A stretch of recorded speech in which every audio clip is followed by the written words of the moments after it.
Ewa na ewa lo ne mo lo ne mi mo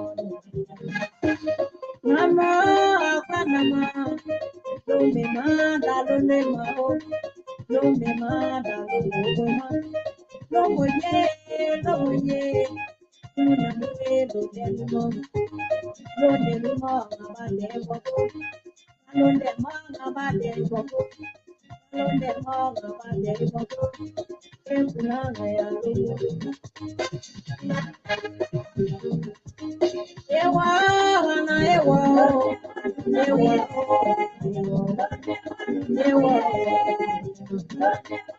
kuna wewe lo mwamie kuna wewe lo ndemi mo ya lo ndemo ngaba de bobo ana de kona oga ekina ana de kona oga ekina Ewa ana ewa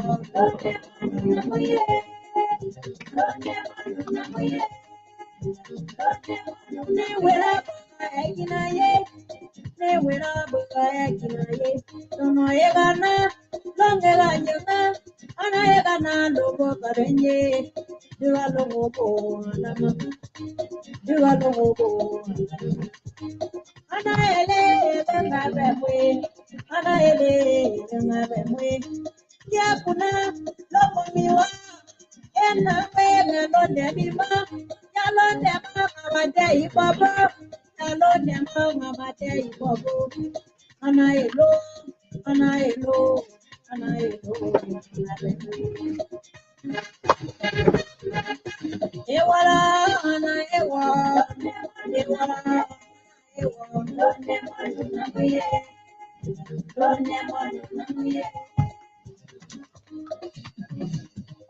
ana elo elawo tenawe tomo miwa kuno nawe londe mimae ya tempanga bate iwobo ana kwetumo ana kwetumo ana kwetumo ana kwetumo ana kwetumo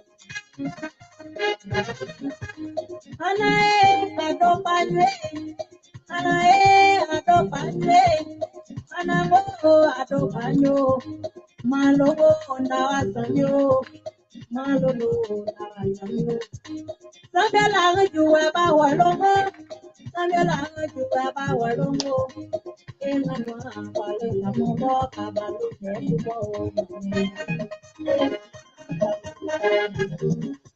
ewa ana ewa lo nemo nuye ewa lo nemo nuye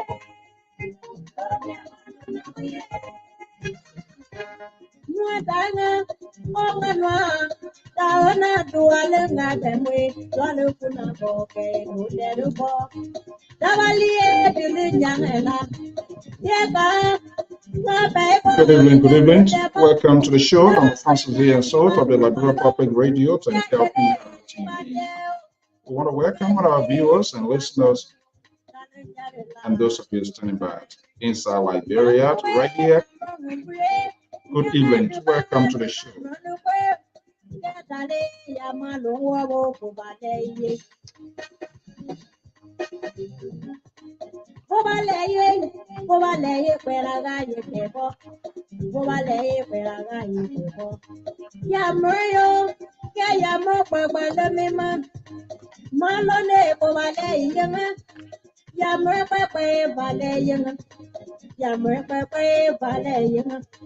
Nuedana de Morebo, that Dana Badin, my Yamodia, dead Yake, Yabalungaway, Yano Abo Valley, Yano Abo Valley, and a Pelagaya Depo.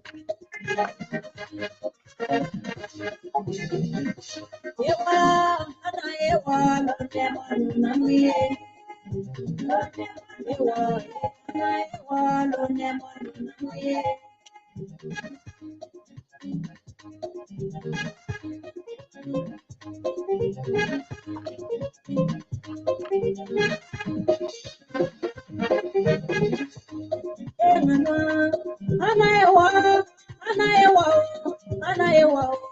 Ana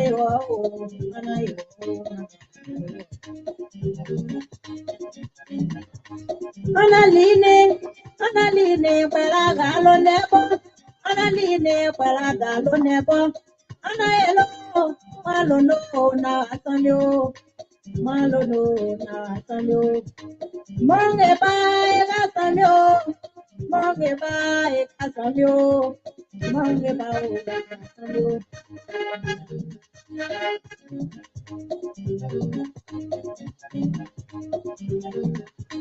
When we run,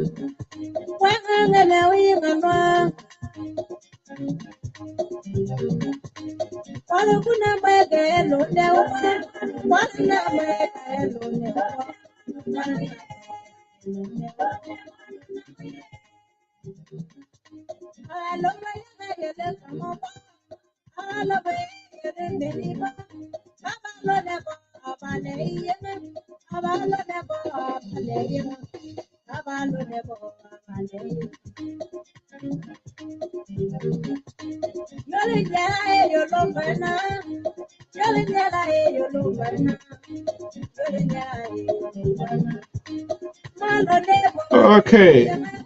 Good evening, folks. We want to welcome our viewers and listeners across to the globe. I am Alfonso Z, and so we want to welcome all of our viewers, wherever you are this evening. Too much is going on inside Liberia and even right on our own feet. Let's give recognition to our folks here for their commitment and always here to share their views, their opinions about their country that is so dearly loved, and we must give them the ability to also be part of here. As Emmanuel Brightman. Good evening, good afternoon, good morning, welcome. First in Wayne, thank you so much. Stephen Sly, one of our good time listener here. Brightman Zena Gibson, Liberia votes, yeah. Joe Kia Zulu, Ifrant William, Amos Collins, Flomot Livingstone, and many of you here. We say good evening. Welcome to the show. Share this podcast. Here comes Roosevelt himself, just right in time. We say thank you so much for being part of today's program. Always here. Your commitment, Christopher Rotis Tobasi, is a strong Daha sedition, morning power prestige. Christopher, if you advertise here to go in heaven, I'm going to send you a bill and you're going to pay. In fact, that you have to pay that here tonight. So, folks, we're going to be appealing to you, your indulgence. Momotama Tuturet, Manguin say, hopefully I'm calling your name, say. Thank you so much for joining. We will be asking, so we don't usually do that, but you see the belly go, you see the hair on it, you don't know that it's swelling. And for us, we try to take aligned as a public network that will give voices to all. So they don't come to us, they don't advertise. So as a result, we dig our own pockets to get things going. And that is okay. Somebody should be used or somebody should be seen as a sacrificial lamb. And so we are doing that. So I'm going to put our cash out. Washington, New Jersey. Say thank you so much from the Garden City. The weather is changing, and so just keep some pepper, have some hot pepper there for me, and I would really love that. I can drive to come pick it up. Or if you want to do extra good, you can mail it. I can send my address. Yeah, you can do that. So we're going to put our cash out, our Zelle number here. We are making massive preparation. In fact, just coming on air to receive a mini budget from the team inside Liberia, and so. I'm going to look at it, and I'm going to be honest to say it started yesterday. We received 300 donations from followers as well. So we just thought of letting you know. I'm going to put a number out. Whatever God lays on your heart. We're not raising money for any pool washer. We are only raising money to help to facilitate our guys to go out there to do a job so that you, all of us, can get a clear indication. All we want a free, fair, transparent process. So that is our ultimate goal. So that you will see. We don't want to be a second here. We want to try as much as possible to be everywhere to get this done. Well, the three major folks of major political parties people are talking about is of course, the ruling establishment, the Congress for Democratic Change, Cuban President George Weah, Unity President Ambassador Joseph Boakai, and CPP Elizana Benedict Cummings. What we are not underwriting out of the other folks, they are there as well, but folks believe, an observer believes, these are the people that are really in this political maritime. We want to welcome our own Mike Down, says the LPR head. I just received your budget, Chief, meaning budget. I want to read it, and hopefully I have men like Christopher Roti Tobasi here. I have people that Tule here, say here, whether they're the first time or no matter why it is. Roosevelt here, Emmanuel, they are all here. Florissant is here, Steven Sla is here. So hopefully, if not even tonight, moving forward, they will make a contribution. So I'm going to put a number here, and then we're going to have a conversation here as well. And hopefully the analysts, they will also join me here. But tonight is All Things Considered. All Things Considered is meant to give you voice. Okay. You see, I want to have a look, my guys. This is a pretty bundle thing. How much they're asking for here? Less than 500 or 500 and change or whatever. You know, so if 10% can sacrifice 25, and by the time we go up with the help of the other folks, and they are always honest to me. Sometimes they do it, they don't even put their own lunch money there because they want to give back to the community. Let's take this quick commercial commitment, and we'll be right here to start the show. I am Alfonso Zane, so of the Liberia Public Radio and LPR-TV. Welcome to the show.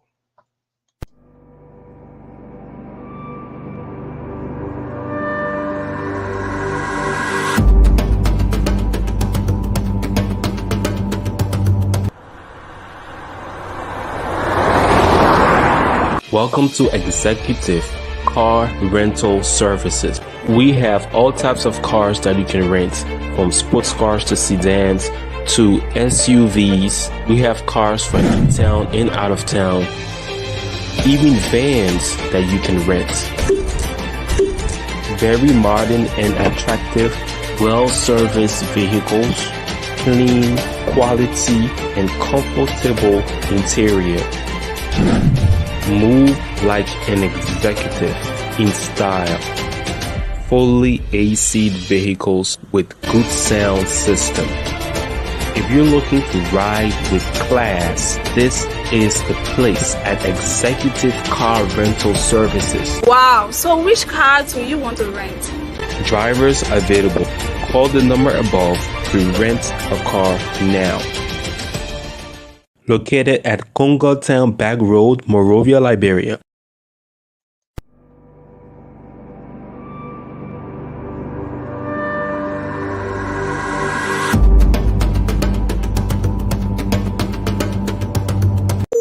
VIP Jewelry Store, located at the Kalano Plaza. We sell gold rings, gold chains, any type of gold jewelry that you want for any occasion. Wedding jewelries, fashion jewelries, pick from on shelf or get it customized. VIP Jewelry Store is the best in Monrovia.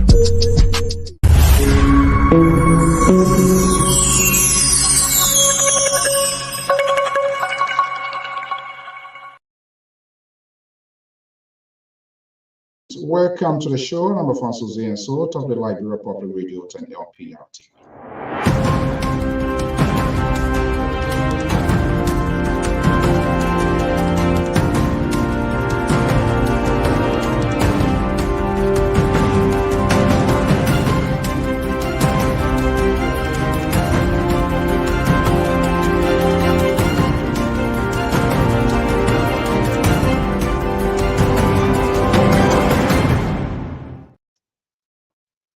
Good evening, folks who want to welcome our viewers and listeners across the globe. I am Alfonso Zane Sot of the Liberia Public Radio and LPR-TV. We want to welcome you in today's program. Today is Wednesday. Wednesday is All Things Considered. All Things Considered It's meant to give you a voice, to discuss, to bring, to air your view. And so perhaps what we're going to do here tonight, I'll try to put a link here. Let me see this one here. October 10th is election day. Liberians decide. So it's going to be at an LPR-TV specialty election coverage. We are making preparation like other network as well.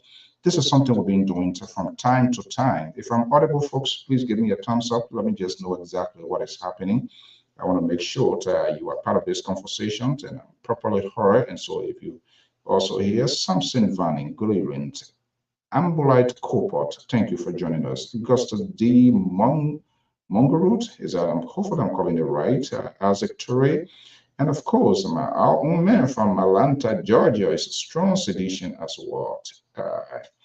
Aaron Poplet, former circuit legend, joining his patron, who is the president of the Republic of Liberia, Heron Williams. Good to have you here as well.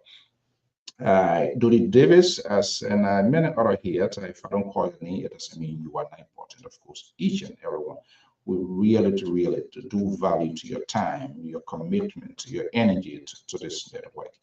That gives us the zeal, the courage as well, even if we are so exhausted and tired. Remember, besides this, we have our own one-to-one to go in, but somebody have to make the ultimate sacrifice. And that's exactly what we are doing, and that's what we intend to do from time to time. That's what we sign up for. And you also sign up as long we are here. You are also here to get this here. So, okay, thank you so much. All right, there's a guy joining me now.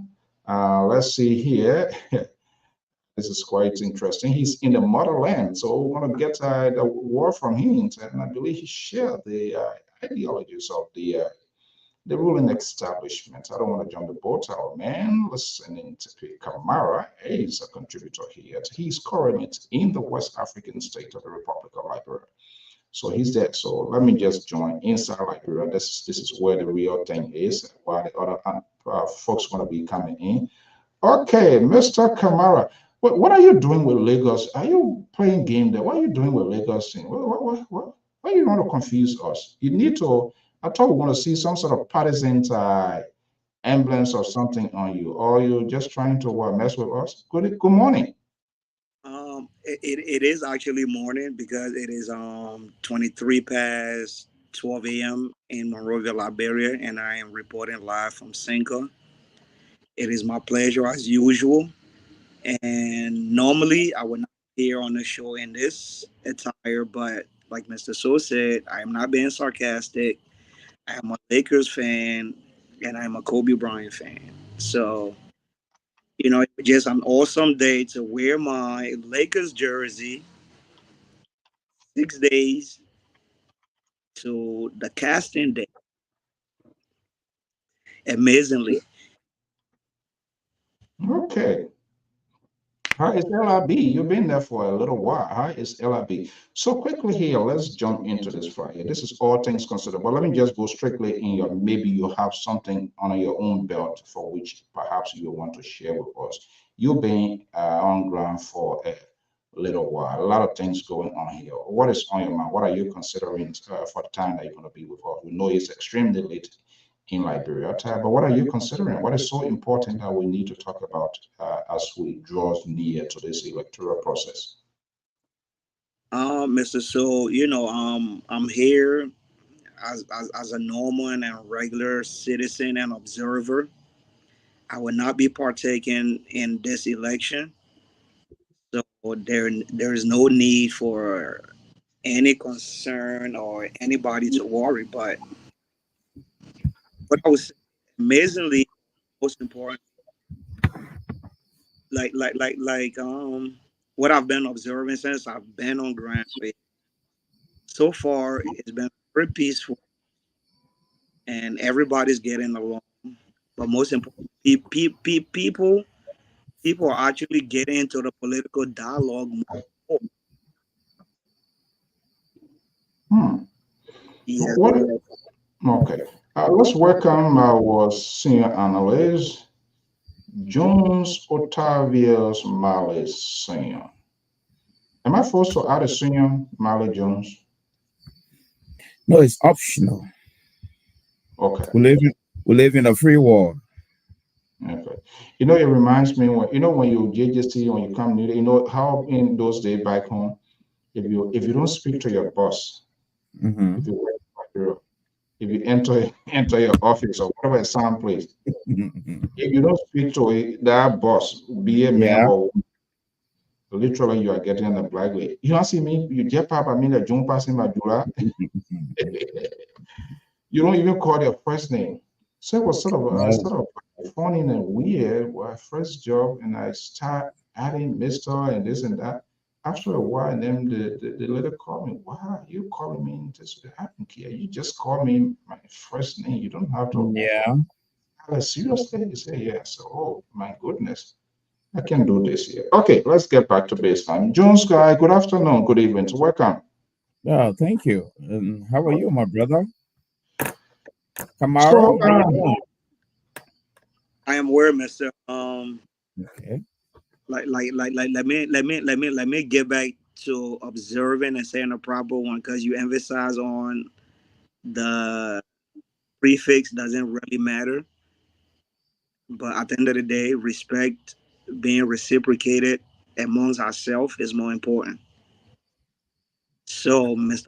Ali, it is an honor and a pleasure to even sit on the same platform with a man such as you, with your experience and background. I'm not getting into that, but like I was saying, I am honored to even sit here and have a conversation with you.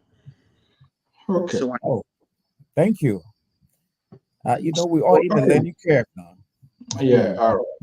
All that designing the man when you read to flip on you jet my hand, I'm gonna do. Oh, come So on, yeah, man. that's for sure. Don't mind. Okay. So Kamara, if you were to call you, what is the G's? Every minute, every second, what are you getting? Now you gone there as an observer. Will you be multitasking? I know you will have for sale. So where is your priority? So we know exactly which category to put you in. my priority is sycophancy. And those are one of the reasons why I have chosen to not identify myself with a particular political party, but have identified also myself with the candidate or the presidential candidate that I am supporting, most importantly. So sycophancy with the politics here is on a whole other level. So moving around, you got to be very smart and very attentive within the crowd you find yourself. But I'm humble enough to be blessed that everything is peaceful thus far, and is having it has not yet gotten hectic anywhere I've been, other than the traffic. Don't confuse us here. Hmm. You did I hear you saying you identify with what political party, or am I No, getting no, it wrong? Or individual? Which one? individual. Wish I said I Is am. the is the individual participating in this election? No, individual meaning Hmm. presidential Say it again. the presidential candidate. Presidential. Okay, you identify with a presidential candidate. Right, which means it is not hidden. I am supporting the re-election of President Weah. Okay, get a cat out of get a cat out of the bag. I don't want it coming from out of Maine. It's every day we have different viewer follower. Okay, great, and nothing wrong with that. We just want to make sure so that people, our viewers, will not be apprehensive of people contributing on this network. Mala Jones, today is Wednesday. All things considered. Man, 5 days. Is that 5 days? Do I have it right? 5 days to go? Now in Liberia, it's 5 days. 5 days to go, correct. It So, was Jones, yesterday was 6, so today is 5. today is 5. Okay, so then I'm on point. Yeah, Uh, Labrador is a center of gravity at this point in time. the Five equator. days, 5 days, Mr. Mali. Where are you? What is in your playbook this evening? Well, like Mr. Kamara said, I'm a bit concerned about what is being classified as peace. I don't know what is being classified as peace in Liberia, because it's like, yeah, he went to Liberia, the terrain is quiet and people's going by their normal businesses. And sometimes we tend to just conclude that, that is the peace. But to be frank with you, I think Liberia is still fragile when it comes to a whole lot of stuff. Yes, Liberia is heavily fragile. And probably we can factor in some variables. For instance, the culture of impunity is still ongoing in our country. Look at what happened in Foya, and look at the justice minister own tactical approach toward this whole thing. It's like I see him giving what I call a political commentary on the issue that happened in Foya, rather than taking a legal trend. Okay, having a suspect to talk to, having this 800-man commander to talk to, having this Thomas Falaga to talk to. There are people on the ground. I think the justice minister can begin a dialogue with on this issue. But what I noticed is like I stand to be corrected when some of the key ranking officers, like those from the CDC, like Thomas Fala, involved in these things. But it's not only that, but it is a trend in Liberia where the culture of impunity continue to prevail.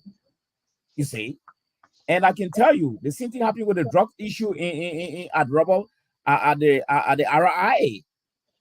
Up to today, there was a lot of big names were called, and the issue just died down. So what I'm driving at here is that there are too many time bombs in our system right now. Maybe we try to make ourselves comfortable in our country like nothing is happening, but there are too many red flags. Can you elevate your camera out? I want to so that the people so they can hear the voice. Okay, there you go. Oh, we want to see those variables so that we can identify them properly. So we don't. You see, so actually, what is on my plate tonight is the issue of NEC coming up with a voter roll for 15 counties, and I learned one county is still outstanding, and that's a major county, Monserrato County. And NEC had not come to tell us any latest news. What is the problem? So NEC and the political party, it seems to be they are not in the business or not even talking about things until there's the pressure coming from all over the place. And that is not good. That is not good at all. So what's happening to Monserrato County voter roll, up to this president? We're almost in the 11th hour of the whole exercise. You see, voting, carry on your voting, talking to your people is one segment. Okay, what's happening in NEC is something all by itself. Maybe you may end up performing very good on the field, but in the face of NEC, you have performed poorly in the office, because election is a volatile thing. You see, it has its own human factor in it.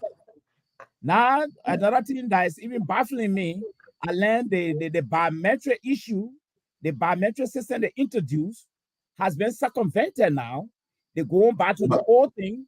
Nobody is being informed. That's why I heard. I don't know how true is that. You see? And you are not, just to mention those, you are not verified that, correct?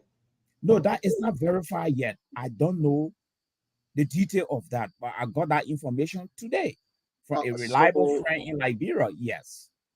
Okay, not so yeah. But if you got that information today, if I am permitted, I can actually confirm that to you tomorrow by going to NEC and actually visiting the facility and engaging with people to confirm that. I have not done that because I've been doing my public observation.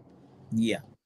But if if, like you said, the biometrics are being reversed to the old system, Mm-hmm. the public and the public is not informed, is very alarming and concerning. Okay, so since this is all things That would considered, be excellent. Yeah. yeah, we will try to do a follow on that. I still have a limited idea on that, too much ongoing. But since it's all things considered, we accommodate views, opinions, and participations on this network. If any of you, to our viewers, listeners, whatever you are monitoring, if you want to share your thoughts and you want to maybe form part of the conversation, perhaps there are things that we talk about here doesn't sound right to you, and there are other cardinal issues you want to talk about. You are also at liberty to join us here this event. The only thing, don't be in bed, be drinking club beer or wine, be in a comfortable place, and then you can participate. By doing that, you can copy and this link, paste it, and then to allow access to your camera, your mic, and definitely you will be seen live here. Let's hear you with this 5 days to go. Too much is happening in the country. And everybody seems to have their own interpretations because a lot of information perhaps too is not coming forth. Blame games, people doing their last push into this whole campaign. The president's hitting the southeastern side. You have boycott on the other side, Cummings moving on the other end here. Who's who really into this process? Who's really get the momentum and on what basis? So we need to do this here. But I'm one of those against this concept here, comrades. I don't know if you're hearing it on the ground here. Everybody claim they're gonna win. Of course, nobody wants to go into a race to say I'm gonna lose the race. But the main problem here is there's just gonna be a one winner. So Right. the idea that has been planted in the minds of the supporter by these their leaders to their supporter, we already see there is already a done deal. We will win. It's going to be a one run. I still don't see that because I'm not seeing enough arguments or statistics where they are coming from to do this. Are you also hearing that uh, NLD party? Oh, we're going to win it. We're not going to go for second round. I don't know how realistic that is. Mr. So, just before I answer your question, I would like to touch back on a few things Mr. Mali addressed as far as electoral violence and the peace process that are going on. So, I can actually testify today that there were two peaceful rallies or assemble that happened simultaneously in the country. I'm not sure the group that organized it in Lofa, but today there was a peaceful rally in Lofa in protest of the deceased person and electoral violence. But I'm not too sure about the group that organized it. But what I can guarantee you, it was another one, Center City by City Hall. There was a peaceful one there. They were garmented in, I would say, black attire, meaning black T-shirts, and it was very peaceful.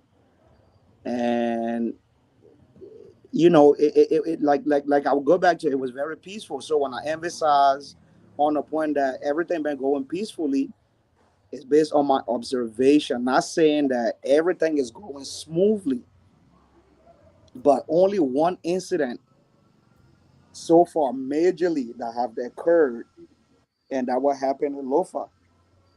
So when you mention Thomas Fala, is because he recently had a rally within the Foya district, and we all know that the honorable man, or referring to the ex VP, he's also from that district, and traditionally in those areas of the country, especially Lofa, those people are culturally and traditionally bound. So they're adapted to their culture and their tradition. So they stick for what they know, they will die for what they know. So now, as political parties, getting back to Mr. Sewell, like what you're saying, amazingly or Interestingly, politics within this region or this country is focused on crowd. But the crowd here are bought. Anybody can afford a crowd here. So the crowd are not where the true loyalty lies. Because if you can afford the cash violence, you can afford to you can afford to get a crowd somewhat, but a good 45% of the crowd CDC can account for. Because as well, I was in Center City today, meaning Santa Moravia in town. You had two different candidates that held two different rallies in town in District 7. Man, I'm not driving no car here. I'd rather be on a bike. So me go in town, me having to get off the bike to maneuver my way through the crowd. Then simultaneously, I spoke to somebody on their Facebook page. We they were down Carey Street. I was on Asma Street. It was a crowd on Asma Street. But then I spoke to somebody down Carey Street. It was another crowd, and they were mostly CDC partisans or representative. And I tell you, it was no harm, but the crowd was out. So when we're addressing crowd, the CDC thus far have a good 35 to 45 loyal crowd. I would say that Okay. because there was That's another rally last Sunday. Yeah, so hold on 1 second. Those are your views, your opinion, right? I don't Absolutely. know I don't know how that tabulations you come away. But Malik, so the Yeah. question now becomes based on what Kamara is saying, 45, 40, his own assessment or views, opinion. Does that actually perfect itself into reality in terms of having this number of people will necessarily put you on top of the game? Are those two connected? Mr. So, can Well, you please repeat that question? I'm asking the 30 or 45 or 40 or 45%, you say mostly they are CDC, right? Yes, they're CDC. Yeah. So I was saying, having those number of people, I don't know how you came up with that, but you can do it. That's your own opinion session that which I can't question. So I'm asking, having that sort of number of people there, can that perfect itself into the voting aspect to say, well, with these people here, we guarantee these are people that are going to vote for the people. I'm wondering what are that, because everybody does the arguments of CDC, that's the argument of Unity Party. They have the crowd, so they're going to win it. They're going to win the first round or all of that. It's like a done deal for them. I'm asking necessarily having all of those people showing up, is it enough for us to draw the conclusion that this person will win the election? Absolutely not. And when I mentioned the 35 to 45 is the crowd that the president pulls in Monserrato through his diverse representatives at the party headquarters. So no matter what the rally is, no matter the occasion, after any rally, that's the only party headquarters in Monrovia that can guarantee you the statistics I just gave you. Okay. Jones, you want to respond to that? In the meantime, to our many viewers, listeners, if you want to join us, the link, I'm going to be flipping it here and there before Jones comes on. If you want to form part of tonight's conversation, all things considered, you can copy and paste that link uh, in your address bar. So you can use it on your phone, on the computers, and just very easy process. At the same time, we are still soliciting help from all of you, our loyal, valuable listener follower. This is LPR-TV. And that's a cash app and Zelle number 682-433-8802. We are making preparation to bring you live coverage of election 2023. Jones, go ahead. yeah. Mr. Kamara just touched on a very significant thing. Try to qualify the issue of this crowd. And I cannot blame him. The nature of the voters in Liberia, sometimes it's good to study the nature of the voters in Liberia. Unlike us in the United States, we don't base on crowd, we base on pool. And the people believe a lot in the pool system in the West. But in Africa, they base on crowd. And it's like they are basing on crowd because that's what they understand. Fancy. Yes, this is what they understand. So depending on who you talk to in Liberia, if you talk to a sedition, they will tell you the crowd will put her down there. It is by default a victory crowd for us. If you talk to Unity Party people, they will tell you, say, our crowd was bigger than that. Why are they focusing on the issue of crowd? Because this is the language they understand. If you come over with an well-organized pool system, factoring in all the criteria, and say, according to the pool result, so, trust me, most people in Liberia, because of illiteracy, they're even going to downplay on that. They will say, oh no, the crowd, you see. So like today, I talked to 5 of my colleagues in Liberia, 3 from the CDC and 2 from the Unity Party. And just what Mr. Kamara is saying, there was the competition of this crowd thing in Liberia right now. And some people now have their mindset. The more the crowd, the closer we are capturing the executive mansion. You see? So a friend who is even a lecturer at the University of Liberia, this is a level-headed gentleman, is telling me since CDC crowd was larger, they will capture the executive mansion, and United Party crowd were not too large as theirs, so United Party will come second place. You see the kind of analysis? And trust me, Mr. So, a lot of people buy into these things because this is the type of language they understand. You see? So I don't blame Mr. Kamara. This is what is happening all over that place, including even the so-called intellectuals who have in the system, because that's the only thing they can hold on to. So if Joel went to the Southeast and more people show up, and another group went and nobody showed up, that's a conclusion right there. People draw the line and make a conclusion. Like for instance, somebody just told me that based on the crowd, they will determine who wins. I disagree with that. But that is the language they understand, and I respect them for that. I respect them for going in that direction. Okay? But here is the issue. When we talk about, every election has got 3 formidable pillars. We have the free aspect. We have the fair aspect. Then we have the transparent aspect.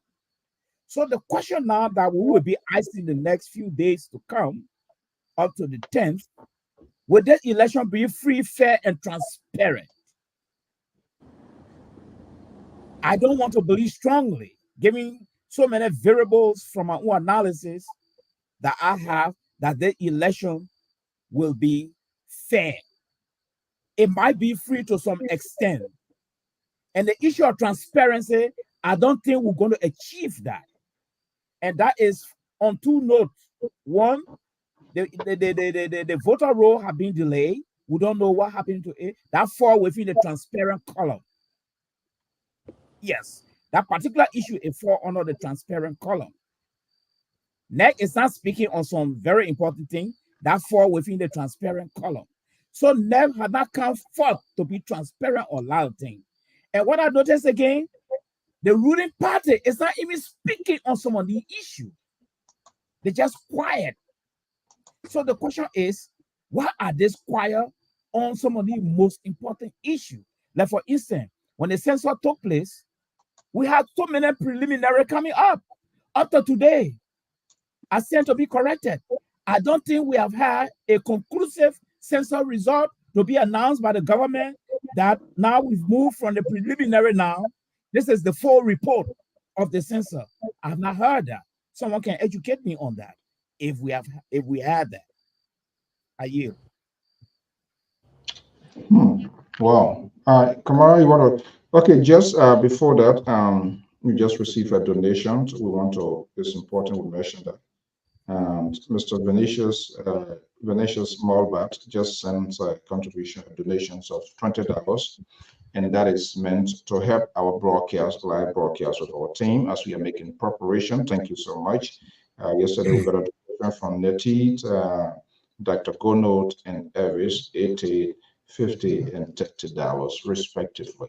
So for those of you here, it's our appeal, honest appeal, because this is something our guys willing to make the sacrifice. This is something like buying your data, not even correct food. You're talking about 20 reporters, different parts of the country, different location. While just on here, we're just talking to another guy. Yeah, so they're just giving back. So it's just a conversation to make sure to get data on your phone. So if this is something that you feel is worthy and you want to give for a worthy cause, trust me, we would highly appreciate that. The number is 682-433-8802. It's available via Cash App and Zelle. Zelle, that would be Citizens Bank.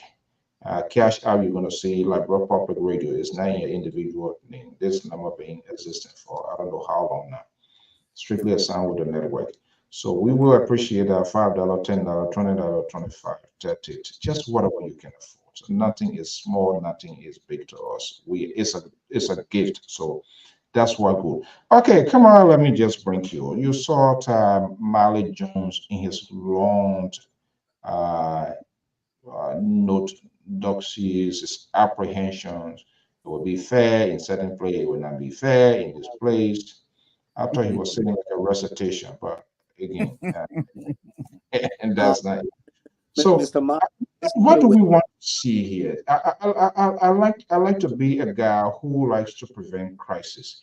What is the recommendation? Let's pretend that we're speaking with NEC at this point in time for fair, free, and all of those qualities, attributes that constitute credible to election. And this is why I'm not a guy who talks about election will be rigged because then you're just giving reasons of tons of reasons why you would not want to validate the process.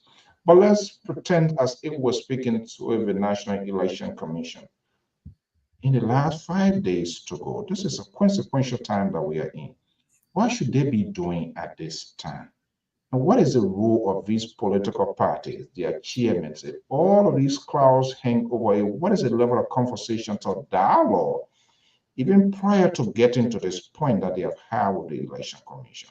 I'm concerned. All of this information are not coming out. So what should we be doing now? What should we be telling the election commission? Mr. So I would just like to piggyback right on some of Mr. Malik comments, even Hmm. though it's a little, disadvantage for me that Oh, oh, in the show. Terrace, go ahead, Terrace. Sorry, so much. Yeah, it looks like, oh my God, too much going on with me today. Terry, I'm so sorry. I'm just saying your, go ahead, Kamara. Yeah, for some I was reason, just saying it's a little disadvantage for me that I am unable to take notes because once again I've joined you guys from my phone based on the circumstances. I cannot get my laptop connected,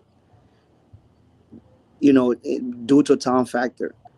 So I'm unable to take my notes to kind of make the conversation, to make your deliberation a little dialogue.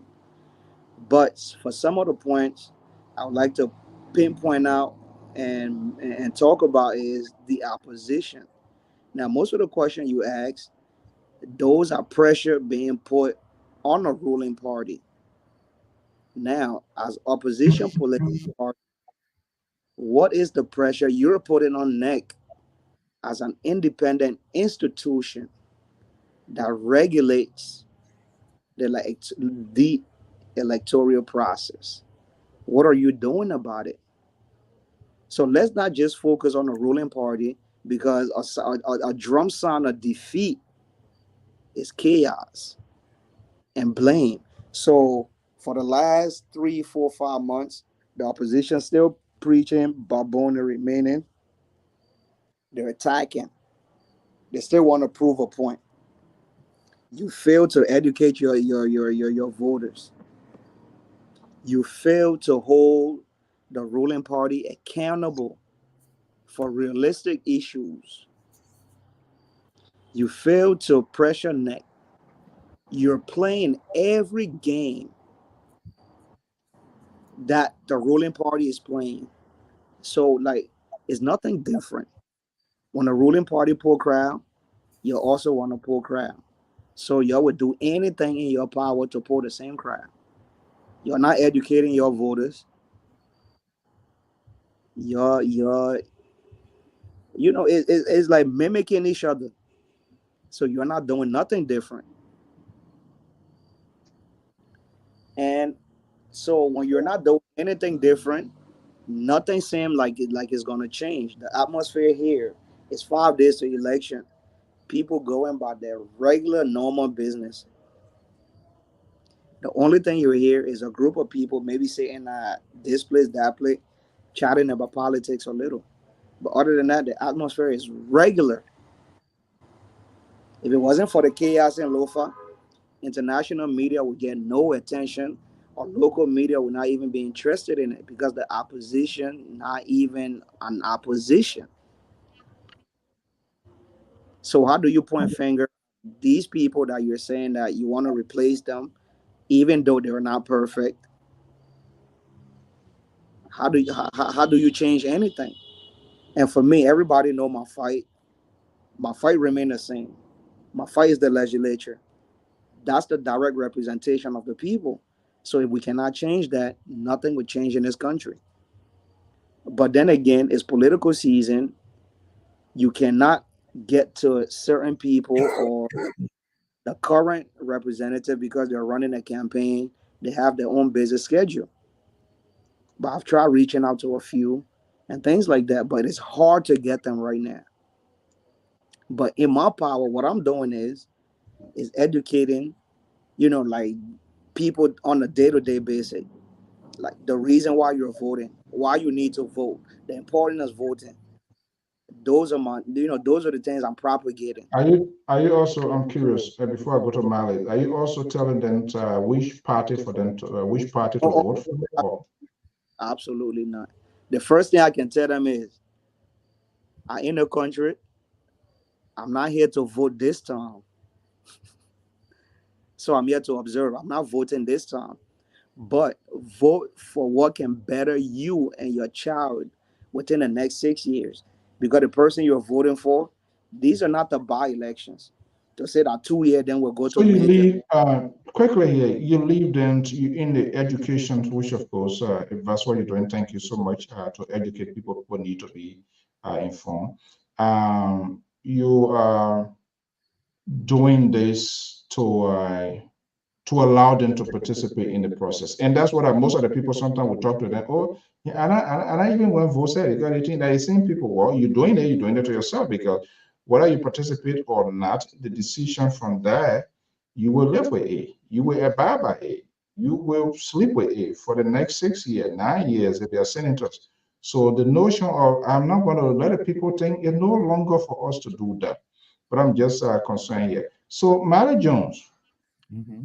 I think we had this conversation here. I don't know whether all of the parties they were very strategic or they were sort of far-sighted to do this to create an awareness. All of these things here, we've been hearing people asking people for voter car player audio here. There's a lady called what are people were asking for the car, series numbers, and all of that. And I cannot argue or here, you who wants it, you have to go for it. If you get a pot on the fire, if the fire is burning on a stove, you need to check it to see whether the soup or whatever there is running dry. Don't just leave it. And people say, well, neck is blah, blah, blah, blah, blah. You are looking for it. Do you think all of the political parties, do you think they were on top of the game? So like what Kamara is saying, creating an awareness, blow this sort of trumpet. Terry, I'm so sorry, but the link is out there to you, Emma Joy. Hopefully you guys see it, but I know it was only Terry near left. I don't know how that happened. Terry, please check. Do you think these political parties, they create that? Say it? I was saying Terry needs to get on the show and defend his party. Oh, you want to get? Don't worry, Terry was on John. Do you think, John? Do you think all of the parties? Do you think they did their supporters and their fans favor by creating a massive? When I say massive, leaving nothing untouched. Be aware. Keep your voter card safe. Make sure you register. And I'm quite sure there are a lot of auxiliaries, and nearly all of them. Every district you turn to, some kind of group supporter there. Do you think they did a door knocking, making sure to identify their voters, to be aware of maybe people coming to them, the one they say, what do you think they did that as it should be? Or they were just sitting on the platform like us, or their song when they go somewhere, people are somebody in good number, huge number show out. So the assumption is those people are for them and they're going to vote for them. Is that a kind of mentality? Well, I think it would be too early if I should pass a political judgment on this, because I strongly believe each political party is responsible. It has its own modus of operandi. It has its own structure. And if you ask any political party now, the answer from the question you just asked, they will say yes. But it is left for we, the independent observer, to make our own analysis. What are these things happen? But a responsible party should be able to put this structure in place, program activity in place, because it's like you are the government in waiting. You have almost millions of people looking up to you if you succeed to take over. So you should begin to make yourself very responsible at this time, so that we can look up to you for credibility and dependability. So if at this time the political party did not put it in place, well, it is their prerogative. But I expect every responsible, dependable political party to have put this thing into place before this time. But I just want to push back a little bit on Mr. Kamara when he said the opposition party are sitting down doing nothing, and I completely disagree. Because of late, even though I hold no special allegiance to any political party, but just recently the United Party discovered the road to the Supreme Court and told neck to the Supreme Court on the voter roll issue, right? And so I think to some extent they have been speaking within their rank and file. Probably they may not be speaking to our expectation. They might not have been doing something to our expectation, how far we want them to go and how faster we will want for them to go. But I think they've been doing some little thing in their little weak way, taking into consideration the availability of their limited resources. I think they've been trying their best. Yes. So the ruling party, Mr. Kamara, they have had ton and ton of advantages in this election. Ton and ton of advantages in this election.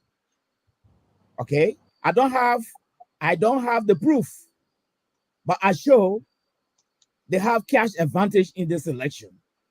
They have mobility advantage in this election. Of course. All the people that employ in CDC, I hate to say this, but they are indirectly employee of His Excellency President Weah, and so their loyalty must go to him. That's one of the advantages in this whole thing. You see, so the fee is, the fee is not level. The level playing fee is not there. So I think this political party, they are doing their best to close the gap little by little as they go on. They are all impoverished political party. They don't have money. They have not even told us how they're going to generate money. So my conclusion here is that most of the political parties in Liberia, their cash-based relevance is limited to donation, fundraising, none of them into a viable business like a factory that will create jobs and bring dividends. No. So they are limited in so many ways. And special contribution from some other special friends that love the political parties. Okay, Terry, good evening. Welcome. My apologies. I don't know why I didn't send that link. I think it was Mali for because he was talking some tabata here. So he's talking about political party having what factory? They're not creating job or something? No. Let me make myself clear here. I said most of the political parties in Liberia, they are heavily impoverished as well as their membership. Yes. So a responsible political party should find other means of generating funds. They could have a factory, they could have a farm, they could have an estate to bring back dividends that will help them move the party. But all the political parties in Liberia, they are one-sided. They rely heavily on donation, due payment, and special donation from other people. You cannot run a political party like that. And all of them are in that business. Apart from ANC, I learned I stand to be corrected. I learned they have some reserve in the United States. I don't know. I don't have that facts. Okay. But the rest of the political party in Liberia, they are homeboys party. Reserve of what?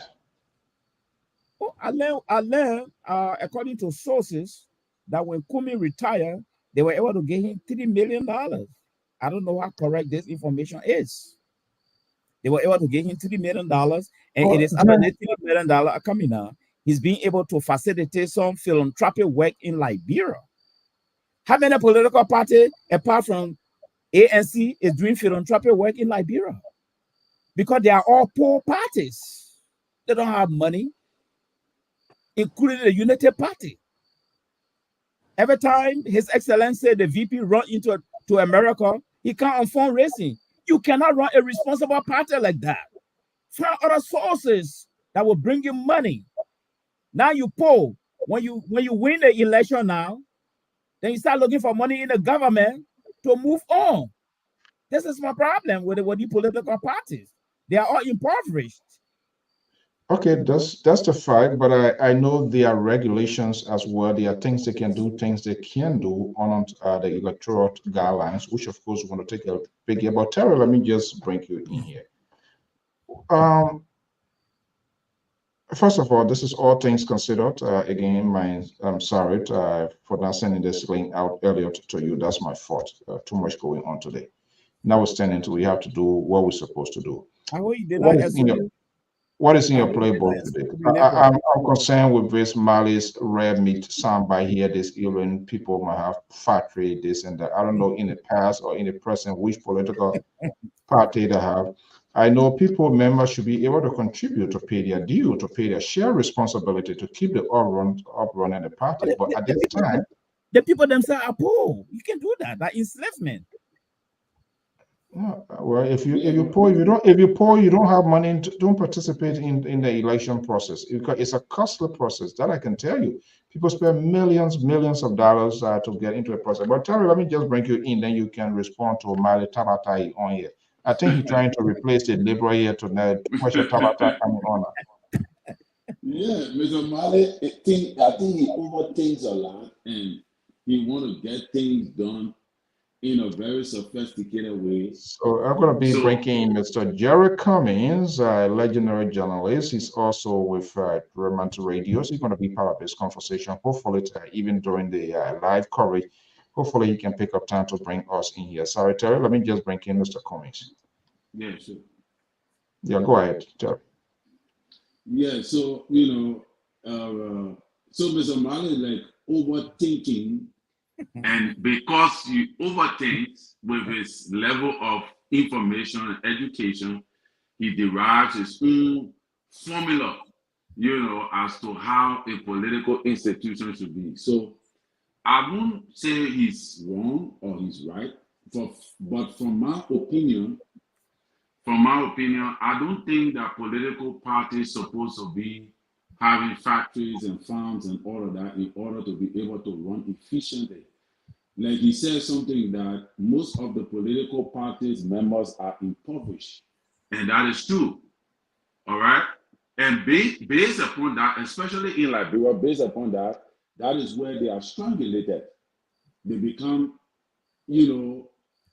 unable to contribute because they are the ones supposed to bring in revenue to the party or to the institution to help the institution to run. The members of the party are supposed to be there to empower the institution.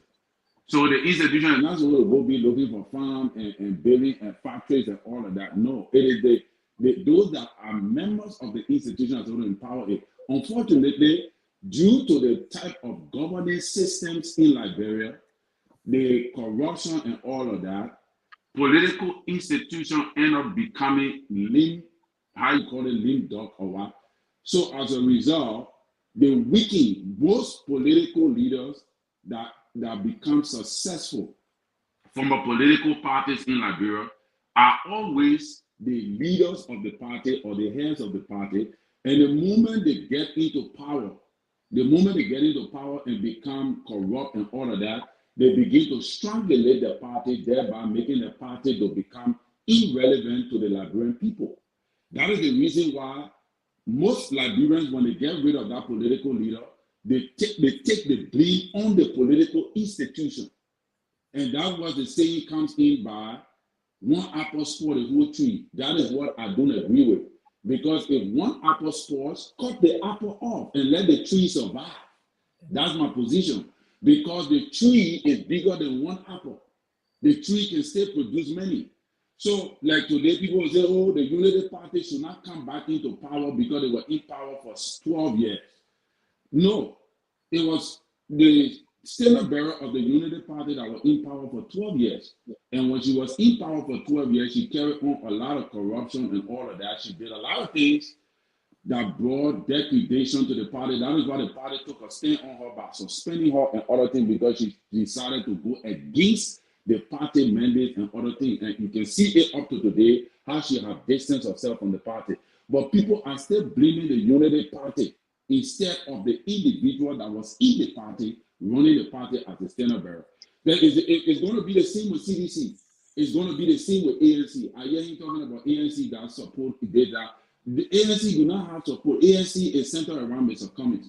The moment Mr. Cummings becomes president in Liberia and he don't do well and he leave from power, everybody will blame it on ANC. And even though they got good people in the ANC to foster the agenda of the party, they will kill the party. They will kill the party because the standard bearer fails. Because most of the political institutions in Liberia is built around the standard bearer.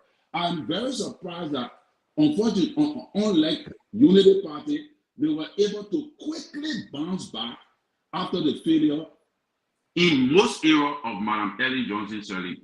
But that is what it is. I think, African political institution, especially Liberia, is built around the standard bearer that have more money because they pump in more money into the party than any other person in the institution. Okay, so I did it. Dr. Emmanuel Tiat, Mr. Johnson, good evening. Welcome. And I think that's the explanation. I'm not sure which political party in the past these things outlined by Marley Jones. Marley Jones is gradually replacing the Liberal here this night. Maybe they had a conversation talking about building factory market. That is the problem. And from time to time, history has proven that the inability of political parties to sustain themselves because their leaders, maybe it's like the vision, like you said, coverage, all of those things factor in. How many parties, let's look at from 1980, let's just cut the line of yesterday, from 80 up to this, how many political parties? Even with the CDC, the ANC, and the very Unity Party we are talking about today, what did Helen Johnson Sirleaf do? in terms of sustaining this party. Without her, who is the face of the party? We saw how the party went. Right now, it's CDC. Yesterday, Samuel Doe, the only thing you could hear was what? NDP or Samuel Doe. They never prepare, they never had a long-term goal strategy to say, okay, at some point in time, I will fade away from the political scene. And this institution must survive. It must sustain itself. Let's start preparing somebody who's going to take charge. Nothing. Well, you might assure them those are all NDP people. You can hear them talking about NDP again? No, because the party just doesn't have it. The TWP is the same way. CDC right now, you're not hearing. Unlike in this country, every electoral season we hear say their new rising star, the upcoming president from their conventions. We saw what happened to the Democrat from the last convention when Obama spoke. Right away, it becomes more or less evident that he was going to be the face of the Democratic Party in this country here. We don't have that scenario. The leaders position themselves as the Goliath. They have all of the resources. They have extra power, dominion, authority over the party. One, because they are the one that put in more. This is why they appoint. This is why they do anything they want to do. Because we poll, okay, that's the fact, but we are not. People are not doing anything to sustain, to give to the party. So as a result, the man who puts his money in, he gets full authority. He do anything he wants to do. That's exactly what's going to happen. And we still not get that. Sedition, you're saying 12 years loading. 12 years loading. They can't tell you beyond 12 years, this is the phase, this will be the phase, or this is the group of people we are preparing to manage the affairs. They don't want to do that. And our people, the leaders, enjoy themselves doing that because anybody who tries to even come, they suppress people.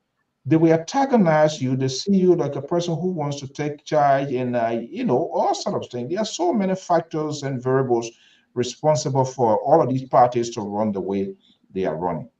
And nobody's still getting the sense we are just only focusing on 2023 right now. Nobody is having a contingency plan in as much. Nobody wants to lose, but nobody having a contingency plan. This is what's going to happen 2029. Come say after this one, if he can't go through, he's out. And if he's out, trust me, I don't know what's going to be the fate of the ANC. If George will be out, I don't know what's going to be the fate of the CDC because they all rely on these people as the chief financiers to this institution. They don't have people to really get the money. Yeah, so but Mr. Tour, I just wanted to push back a little bit on Collins' statement about the Unity Party. I agree with you 100% that Helen Johnson-Sirleaf was expelled. I don't know the details. But the successes and the failure of the Unity Party continue to haunt Joseph Boakai today. So there is no way Joseph Boakai can divorce himself from what happened 12 years ago. There is no way. The only way that would have happened is Joseph Boakai was running a new brand political party, different from the Unity Party. So many people technically will conclude that a Joseph Boakai win, that is by extension the continuation of the Unity Party. All right? Maybe a few changes in the platform. So the successes and the failure of the 12 years still continue to haunt Joseph Boakai. And there is no way he can run away from those shadows. No way. And the next thing I wanted to say here is that political party in Liberia have become like a personality cult where everything is built around one man. And this is where I see this the immoral thing come about, because the whole thing is just about around one man. And so when I man out of the picture, things break down. You see? So what I was saying here is that if you have because this is where the problem is coming from in Liberia, most of the political parties. If I have a party and decide to have, so let's go down on the grassroots, to decide to have so many motorcycle that will bring all income, maybe get 1 or 2 buses running that will bring all income. Don't forget about the factory. Maybe those are giant proposal. Okay, So if you get involved into the little thing, at least you have some source of income to keep you moving. Because this is where the corruption come in. You will have a big time donor coming to get you some money now. Then when you win, the government become enslaved to this donor. You see, to this donor because they have given you a huge amount of money. I don't agree with that. No, I come in now. Let me learn. All right. Nobody will get on and give Unity Party $2 million to as a contribution. There are so many there are so many backlashes on that. Is that for nothing? Enough for free? They're not free dinner. I'm not even gonna give my money free. But the idea to say they're gonna be enslaved. I don't when you become president, you will soften some policy for me, or something you will do. But this is where the corruption comes in, because the political parties are coming to power already poor. What do you expect them to do? What else do you expect them to do when they get into power? So, okay. Can I say something to that? Yeah. So, like we see in America, right? You got two parties that you keep voting for regularly. Why is that? Why don't you say, okay, you know what?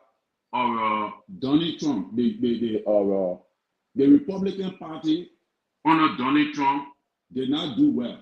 So you know what? We're not going to vote for Republican Party no more ever again. That is the mentality of the Liberian people in Liberia. Once this leader, a specific political leader, fails or do something contrary to the will of the people, you begin to attribute all the failures on another political leader that is trying to emerge out of that very same party. So as a result, you have multiplicity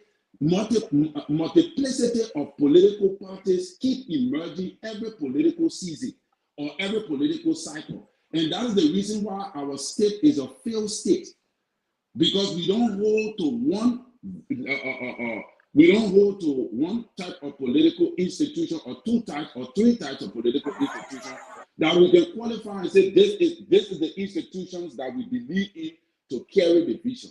All right, and that is what I believe the Unity Party have been trying to build over the years. Take for example the NPP. NPP is down completely. Liberian people believe that nothing good can come from other NPP, because as far as we are concerned, because Taylor was not a good president, that means that everybody in the NPP were not good, so nobody from NPP should become president. So every day, just the same way you do with Joseph Boga, every time something happens every time because of early leadership, you blame it on Joseph Boga and on the entire institution. And I think I'm not saying I'm not saying what you're saying is wrong, but I am saying that is not how Liberians should think about political institutions.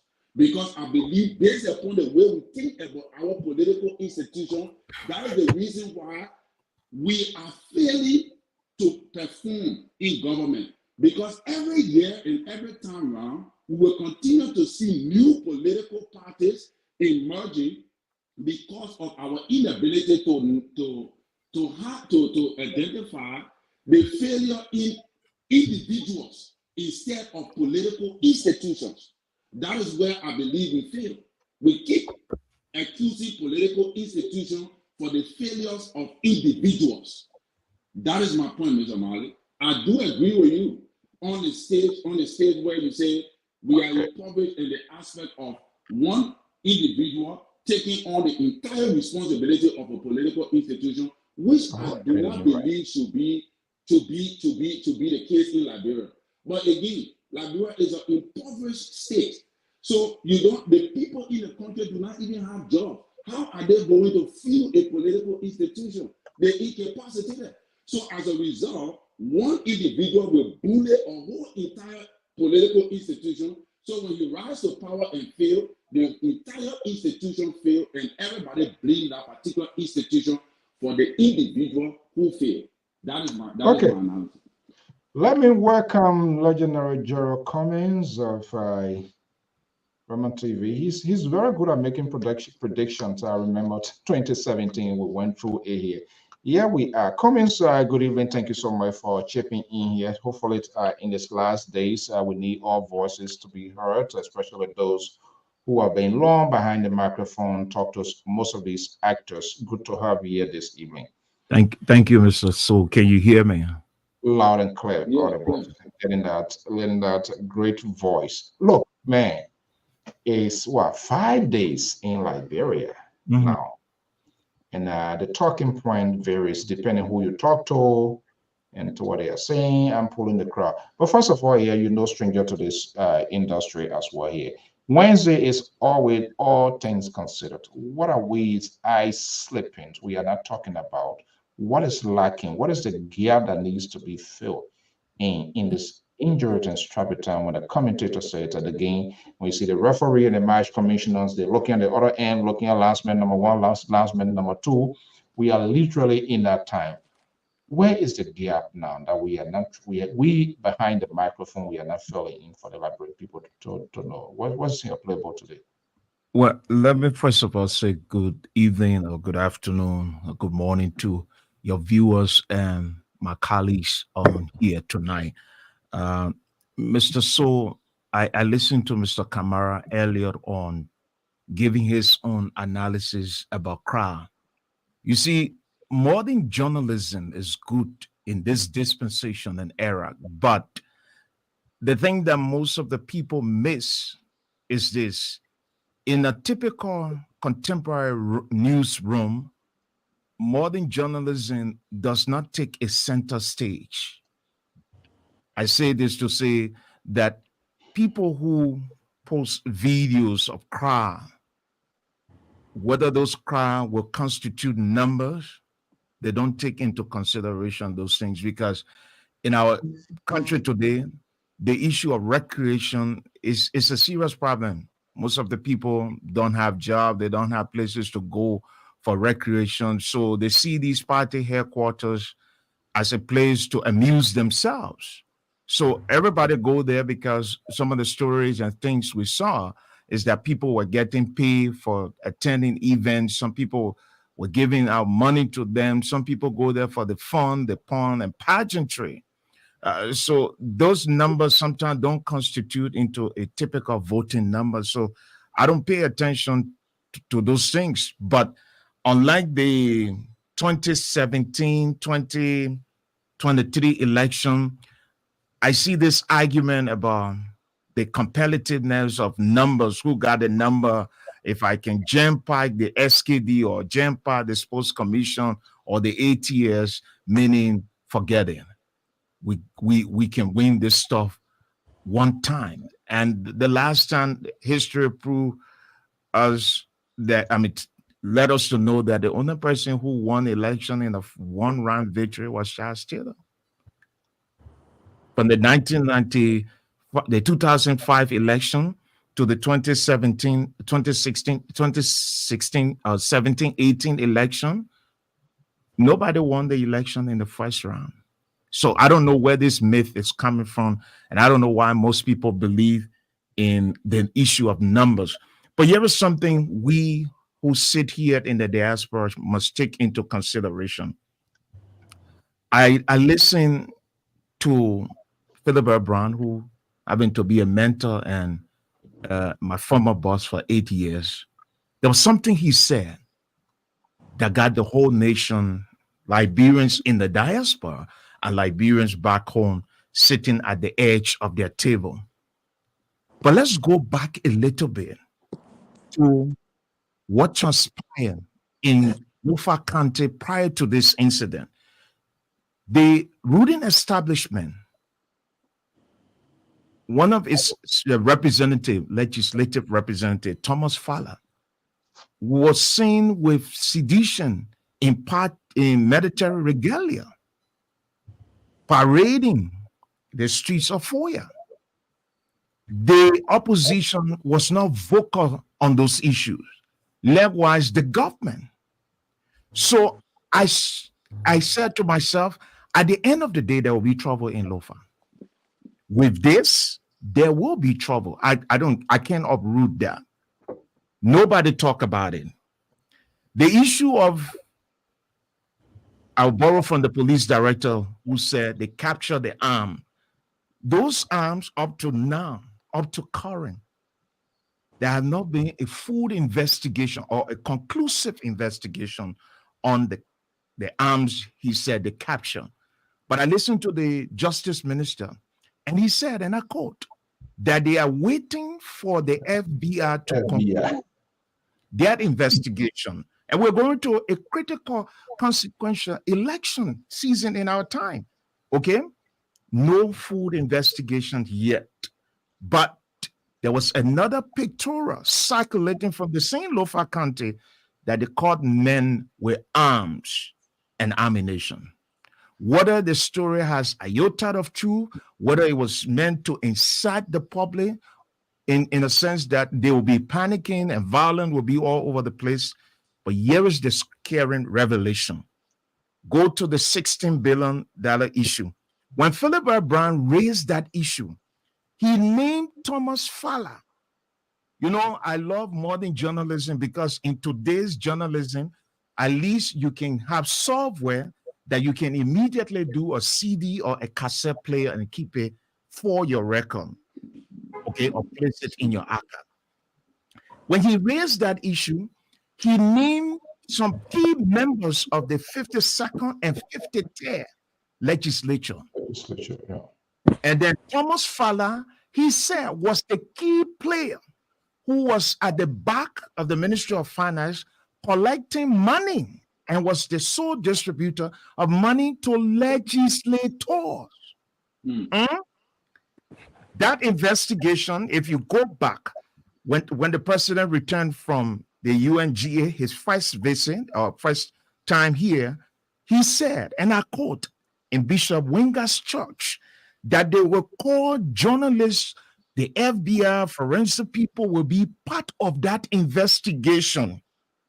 Now, Mr. So, here is the scary part of the whole thing. After all of the noise Thomas Fowler made and former Representative George Mulva made that they will go to court, up to now, up to present, Philip Brown have not appeared in court. He was not part of any investigation. I personally took my time, recorded the interview, both interviews, one at Truth FM, one at OKFN. The second interview at OKFN, he said the government was after him, that they were putting people, placing people at his home or tailing him, and his life was at risk. This is the same Philip Brown, who at quiz, I said, we need to talk about this issue. He said, Juror, and I quote, that if these people who say they will take me to court and call me to investigation have not called me to an investigation, why should I be talking about these things? It will surprise you that Philip Brown and another journalist who wrote the story on the late Willie Knuckles was saying in Bomi County, part of the president entourage, doing his campaign visit there.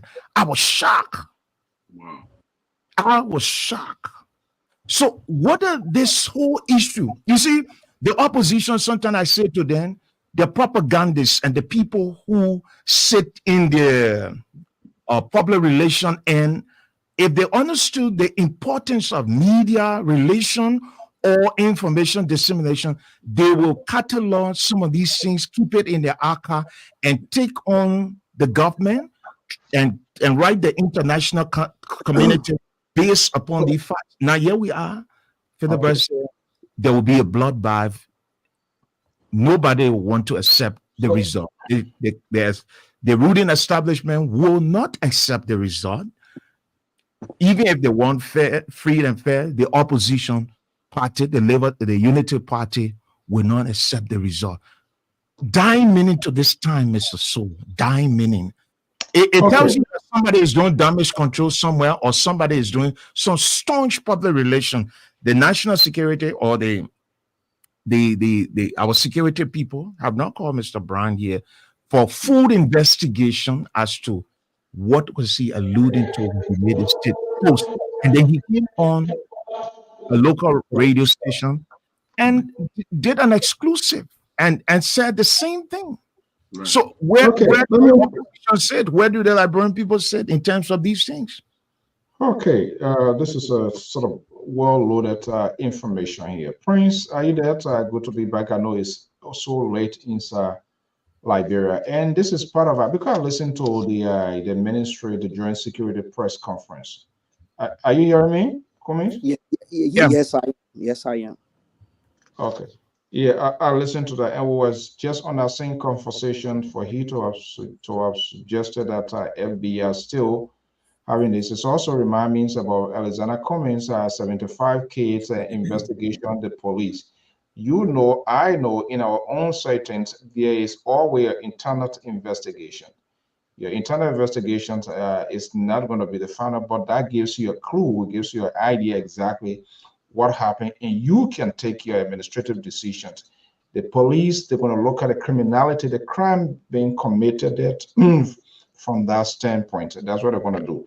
That's why. But Prince, let me just bring you in here. I know it's late and it's after now, almost like 2 or whatever a.m. here now. You listen to Cummings. Do you have anything to add, or is just something? I guess you explained some things and we didn't, and for which you went off yet. You want to add up to it? Yes.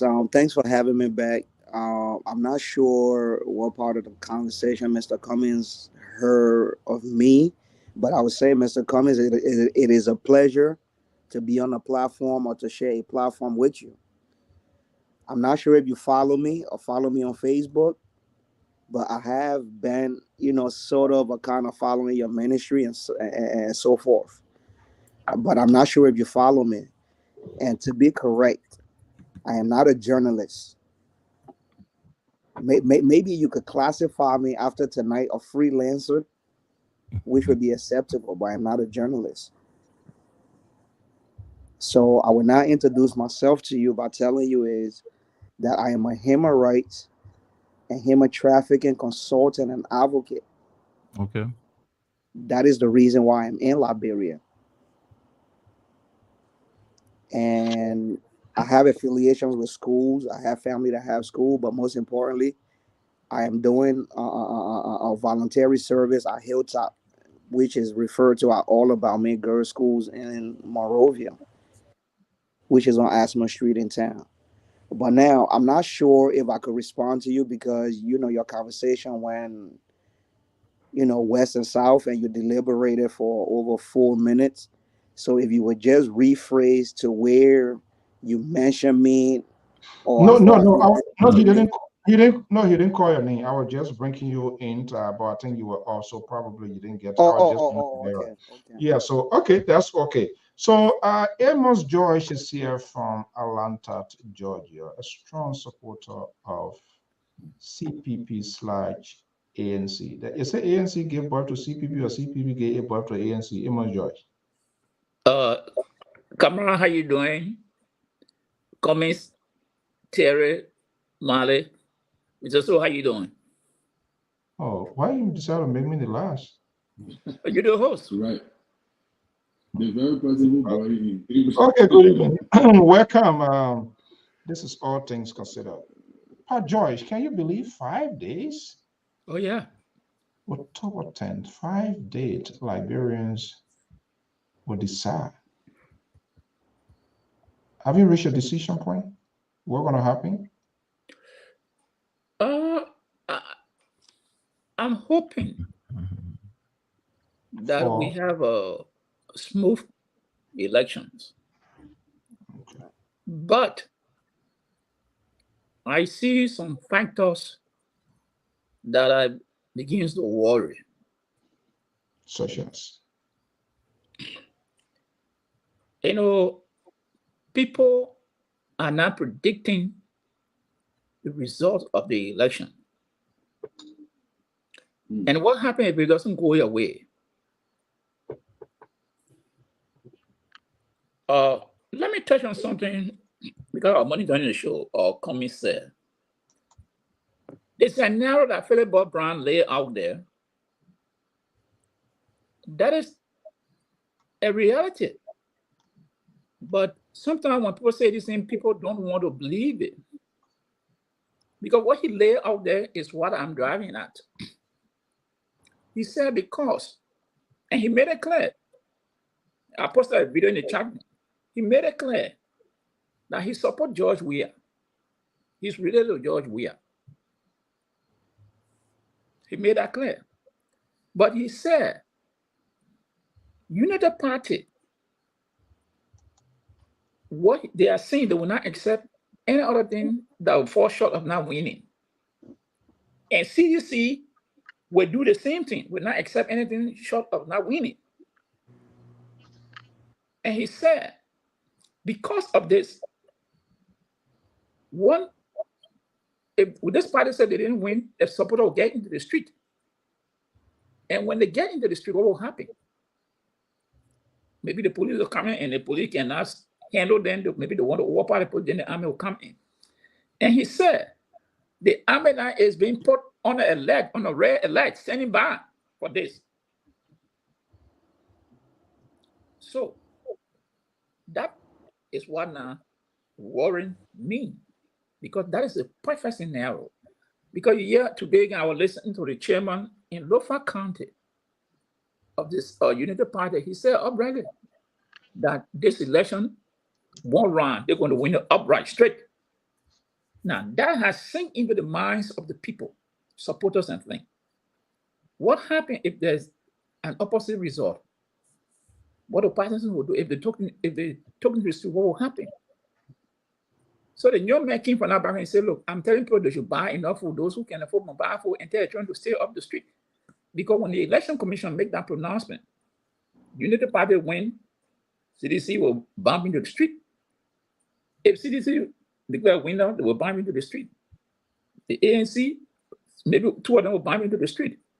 But he said, because I'm part of this group here, and I see the rhetoric coming out of their mouth, and I know exactly, you cannot deny that it is what they are planning for. So the question now communists were driving at, I've always on the platform asked for the arms that came into the country today. We don't know the way about those arms. Whether it was given to the army or the police, we don't know. And there were records show that Jefferson Kochi brought an arm from Israel. Today, we don't know who are in possession of those arms allegedly. These are things some are worried about, who got some idea on some of the issue. Some men were trained at the police academy. We don't know what the went today. By the city police, 300 some more men. We don't know what happened to them.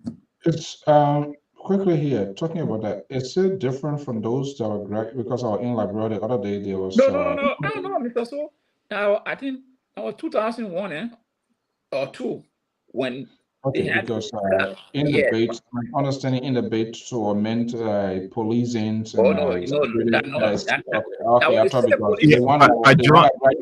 But George is right. It was during the early days, right after I think inauguration, further down. Yeah, these guys were trained on the beach, and I recall the guy who trained them. I forgot his name, but he was from here in the U.S. And he said people will get to you as soon as possible. Yeah, Jefferson Kochi was heading that group. Where they go, where they function, nobody knows. So these are things now that worries me. What happened if these groups don't win or are not declared the winner, and people jump into the street? It's dangerous for us. And where the thing came from is so let me just close on it. And where this thing is going, the election commission, there have been some lapses on the part. So people would interpret all these things to say it was not fair, because the role the election commission has been playing, they are not being forthcoming with the Liberian people. So the question now is, where are we heading next week, Tuesday?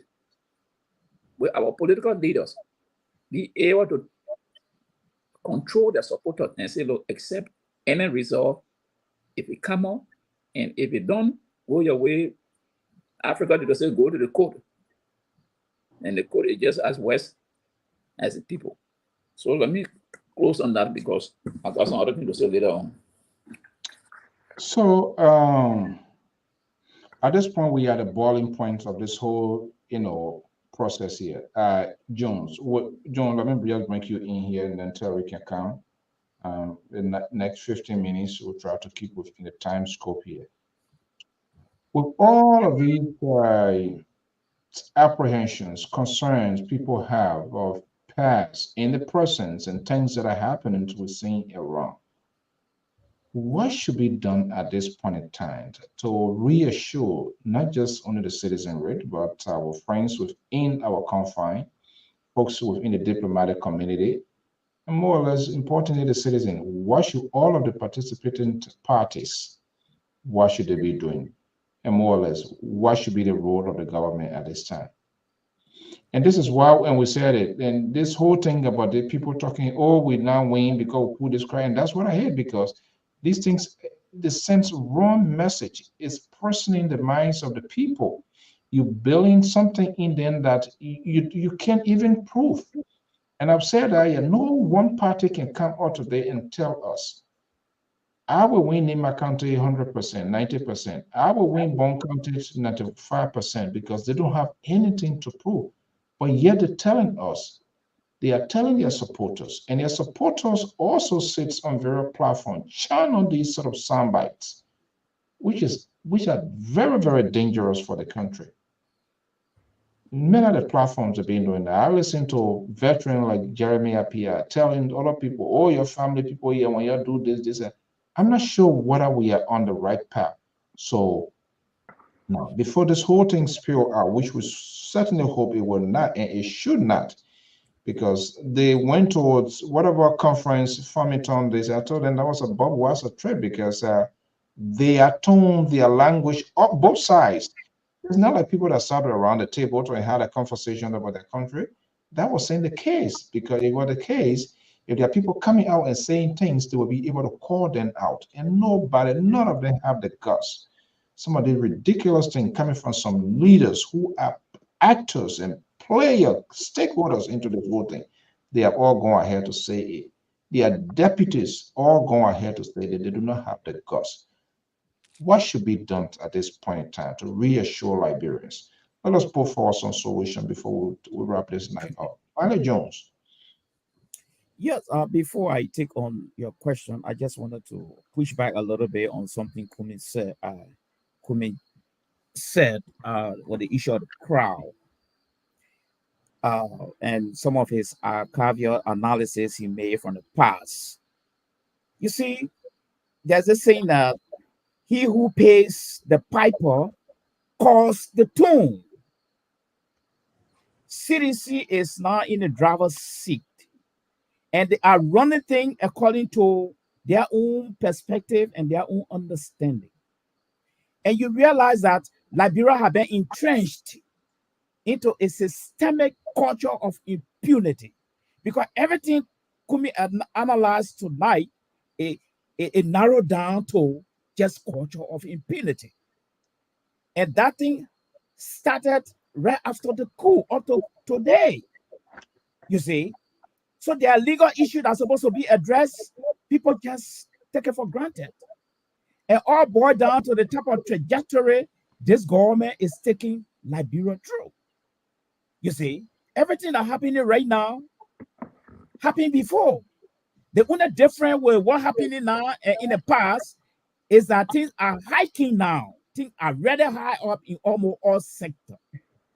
That's the difference with the Georgia government. And people say, okay, these things happen, it's not Georgia's fault. No, when you are in charge and you are controlling the steering, you must introduce what I call new ideas to reduce problems, protect the lives of the people. It is your prerogative, because you are the government of today. You see? So the summary here is that the culture of impunity will continue, like the armed issue you talk about. Are these things that we need to be playing around with? No. These are recipes that will lead to so many problems in our country. You see? And people continue to go away from these things because the government is not sophisticated enough. Secondly, it don't have the will and the way to prosecute these things. Look at what happened in FOIA. Look at the justice minister respond. You see, it's so sad. So that means there's going to be no investigation. Let's just go back to RIA, the drug issue. It's quiet down. So this is the type of culture we have in Liberia now. When something happens, after 24 hours, it just disappears. No accountability, no transparency. No one is being held accountable. No one goes to jail, and things just go down the drain. You see? And it's very dangerous. And the issue of, and one salient issue, Mr. Kumi even brought here, the issue of modern journalism. I agree with you. But the question is, there are so many impediments in the way of modern journalism in Liberia. And poverty is even one, causing the profession to be compromised in so many cycles, to the point where living up to the expectation of modern journalism in Liberia become another debate all by itself. You see. So the way forward here, I don't know what will be the way forward here. Because the concept the people are bearing in the society right now, if I don't win, it means they cheated me. That's what's coming right now. And trust me, Mr. Comey and the rest of the panelists, this thing is sinking in the voters gradually. It has already gradually.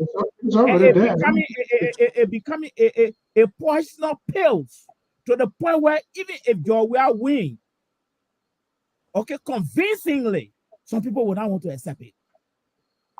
A united party even win convincingly, nobody want even to accept it.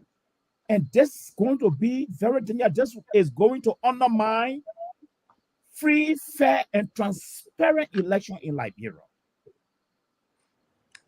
So the way forward here is, the way forward here is the civil society and the journalists in Liberia will have to pick on this now to disabuse the mind of the people. But I noticed most of the organizations, the civil society, and even some of the stakeholders in our country there, they're all part and parcel of the cohort now. Nobody wants to talk on anything. Everybody in the scene wagon now, they're moving. You see? So we can't even rely on civil society anymore, because they have all got shareholding in these things and they don't talk anymore. You see? And this is the saddest part. These are people who are supposed to be talking for the vulnerable in society, talking on issues. All right. Well, we're getting down to the wire. I know Prince is really late. Let's get your last comment before we leave. Prince, what is the way forward? I think for so long, this sort of blame game tip being played and no space, no storage for it right now. But I like to prevent crisis instead of managing it. What is the way forward at this time? Why should they be, all of the leaders, all of them pushing the same old thing here, like Pa George and every other one person being saying that they claiming, and I know for sure people goes into a race with the mindset of winning, but there's a second option to that. You go in there, you can either win it, you lose it. But they are not willing to, no one willing to accept that other portion. They seem to prepare one-way speech now, to victory speech, to address the Liberian people. And so when it came to the concession speech, they ain't finished. Let's hear you quickly before we go. What's the way forward? What we should be talking about at this time to maintain, to promote peace, election free violence. Mr. So I would just say it's a little unfortunate that I never got to interchange with my brother Terry tonight. So yeah, because I wanted to pinch Terry a little bit too, because I know he's a force, and I've not committed to the CDC yet, but I am in support of the president. So I wanted me and my brother Terry to kind of butt each other a little bit. Bro, it's bigger than you and Terry right now. Terry, that Unity Party is saying you will face one special rain, maybe prior to the election. From the Unity Party. So that makes it interesting. That makes it interesting. So now being that we're talking about peace, the Unity Party banned the disgruntled party right now, and we've not heard anything so far from that party as far as violence. Really getting Collins in for Drew. Oh yeah, but but we've not hit anything major from that party as far as violence. They're going, the Unity Party going by their business like normal. No major press conference, no partisan awareness, nothing. So these are some of the things I'm talking about. On Spoon Talk, a few minutes or hours ago, you had Mrs. Cooper and other people doing a fundraising. This is where I come in by telling people, do you guys actually know what you're doing when you're voting for certain individuals? Because if you're not conscious now of what you're doing, it is if it's too late, it is too late.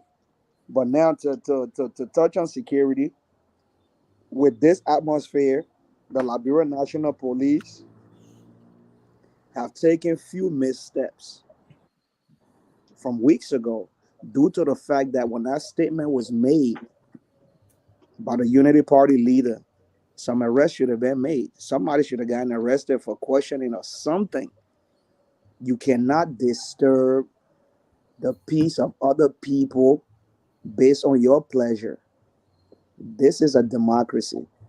Not because you're unhappy, meaning you're going to infringe on other people's rights. We're going to have to live.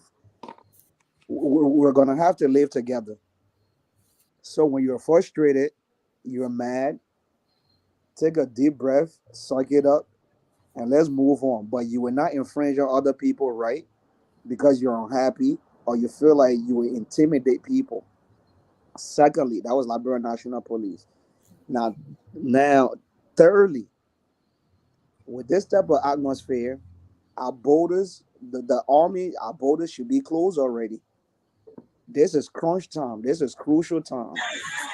This the third elections in almost. This the third democratic elections in our new democracy. This one, no peacekeeper forces here.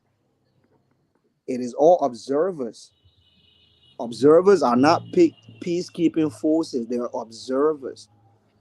If push comes to shove, all of them will get flued out of here.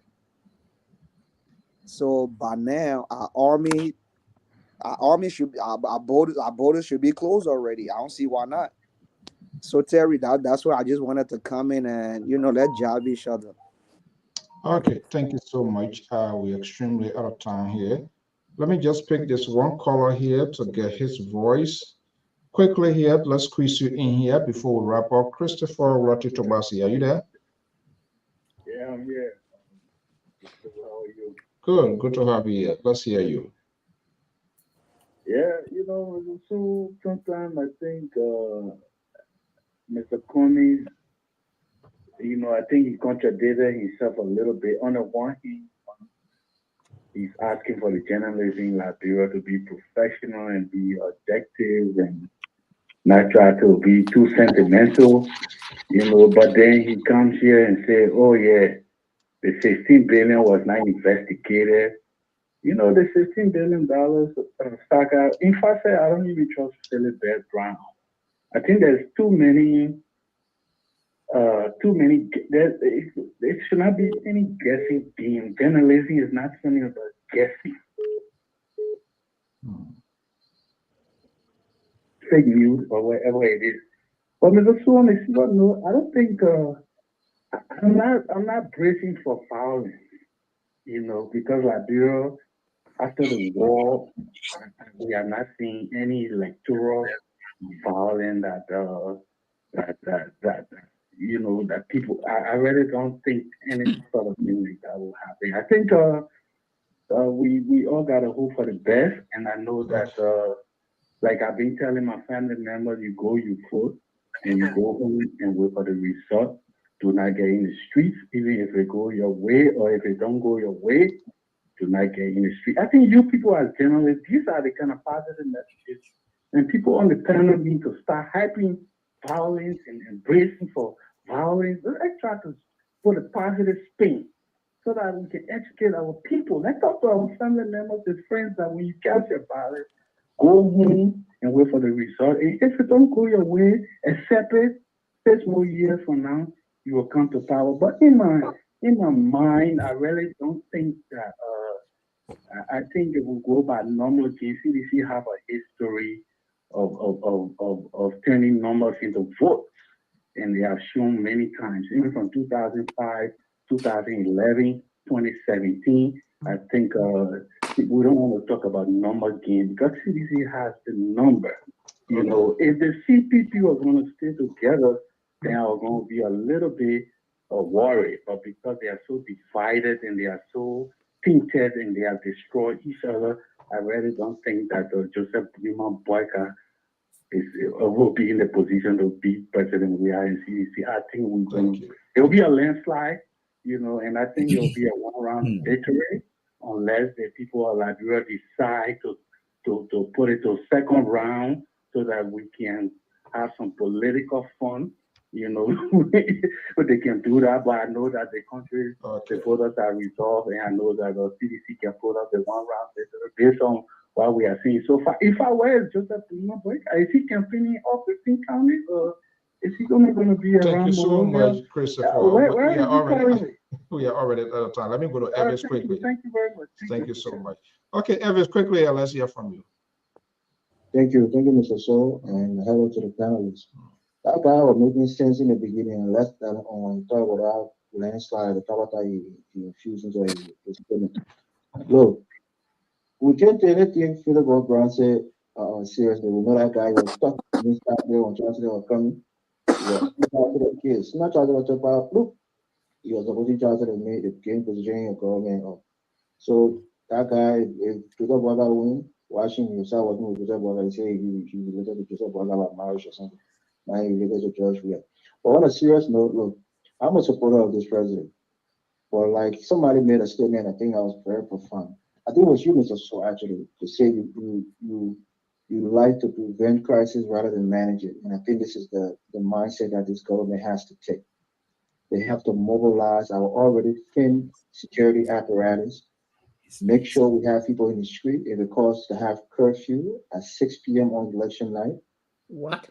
Until further notice, let our security apparatus be active. Because I think there will be violence or intent of violence no matter what. But the way the security the security apparatus in our country handles it will determine whether or not we have a quote unquote safe elections. Because I think, like many people said, if Joseph Boyka, people have nothing to lose. Boyka has, after this, he has no more political future if he was to lose fairly. So his supporters, the people who are around him, will feel like they can't wait 12 years. The little small money they have, they not pump it behind his puppet. Another 6 years before they can get back on their feet, politically will be almost impossible. Okay. So these people are desperate, and the security people have to understand it. And one last thing, I'll call on President Weah before these elections to even make a statement to make it emphatically clear to the CDCians and those who support him that if he lose this election fair and square, he will give up power. And the CDC should be peaceful. And then put the ball in the court of Joseph Boyka to make a similar statement.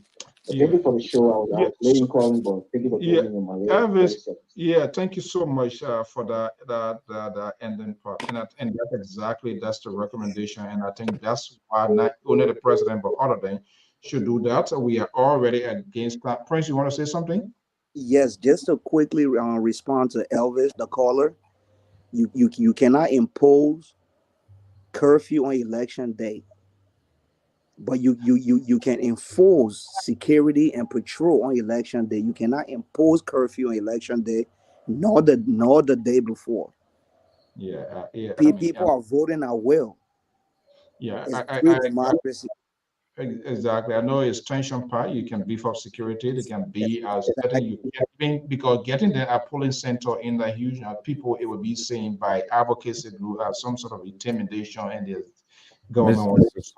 So quickly here, comments. You want to make your just a quick point. I know you're running out of time, which I came on here earlier on. I just want to say something to Tobazi. Look, listen, there's something called comprehensive, conclusive investigation. If you listen to me, Tobazi, I said, and I'm on record, I'm on record. Let me make you to understand. I know you write a lot. Do your research. I want journalists, one pastor that is on record. Okay? I said, Thomas Fowler, former Representative George Morba, said they were taking Philibert to court, including some member of 52nd and the 53rd legislators. What became of that investigation? So the investigation you're talking about is the investigation between the central bank and our partners. But was it conclusive? Man, sometimes when we say something, we can't be biased. We must be objective. Okay, thank Yes, you sir. so much. Cherry, I don't know why these guys, why they are, what the guy name? Mr. Kamara? Yeah, no, I said Aaron is not Praise. here tonight. So Aaron to a replacement came in and said they wanted to go in the ring with you. Let's hear you then. Well, obviously, those guys will come at me. But first of all, you want to put up a fight that he can't win. Obviously, the Unity Party is a peaceful party. They have always exhibited peace. And if you listen to Ambassador Boyka today, he spoke about it. Even when the incident took place in Lofa County, Ambassador Boyka the very next day addressed the issue. But have President Weah spoken? No. I only heard him speaking in a tantrum form on one of his campaign recently about that particular scenario. But he never spoke about it as a president in addressing it to preach the peace message. He never did that. But Ambassador Boyka have done it twice. Today was the second time he did it when he addressed the people in Foya district. He told them that they should remain peaceful and they should remain calm and they should vote peacefully no matter what happened. He said that you go there, the video is all on the internet. All right. So listen to this guy telling me about how they should close. How do you close the border when there is no war in the country and people are going for elections? It shows that you guys from problem. It shows that you own some hidden agenda. You don't close the border. That is wrong. You can only tighten the security, but you can't close the border, my brother. And secondly, these people that were doing that thing in Lofa, they never had arms. They were unarmed. And one of the men got shot. It's on video. It's on camera. In Thomas Falafens. All right. There was even a guy who admitted in Thomas Falafens that the police killed one of the men. It's there. The people talking it. You can hear it. You can even see a guy falling down from the gunshot. So I don't get it when people say, first of all, Thomas Falafens should have been investigated. He should have been in police custody by now. Because he was on the scene. He himself admitted that he was there. So he's supposed to be a man of interest. If we had a legitimate government, something I wanted to say, see, anybody who don't have belt on the trouser, the whole trouser will fall. You know why? Because the belt is the security. The belt is what breaks the pants. So in a society like Liberia, once the law is not working, all right, everybody is vulnerable. You will have a lawless state, and that is what is happening to Liberia. You talk about violence. What about the guy that was brutalized by the seditions and nothing came out of it around the MRC a few weeks ago? What about Tela Yue Saga when Jefferson Koji marched people and they brutalized other people? What did you guys do? I saw people demonstrating today to the place that the 4 auditors when they died. Did you demonstrate? Did you protest? What did you protest? You didn't protest when the 4 auditors died. But now, because you know very well that we're going to election and you want to create Ambassador Boyka as the one who killed somebody in Foya, this is why you're trying to do all these things when your man Thomas Fowler was on the scene and the police have refused to call him for investigation. And Ambassador Boyka was way in Bon County. So all these kind of things, they get cause chaos. But lastly, I wanted to say something to Mr. Cummings' statement that he made, Prophet Cummings' statement that he made is all about a journalist with reputation. That for me, what I collect from him, that what he's trying to say. You can, it's almost like Rwanda, Kigali, it's like Rwanda, all right? You as a journalist cannot go ahead and start predicting that there will be bloodshed and all these kind of things. You create a sense of pandemonium. That is not your area, that is not your place. Even if there is something under the bridge, the security is responsible to notify these things and take necessary measures to address them.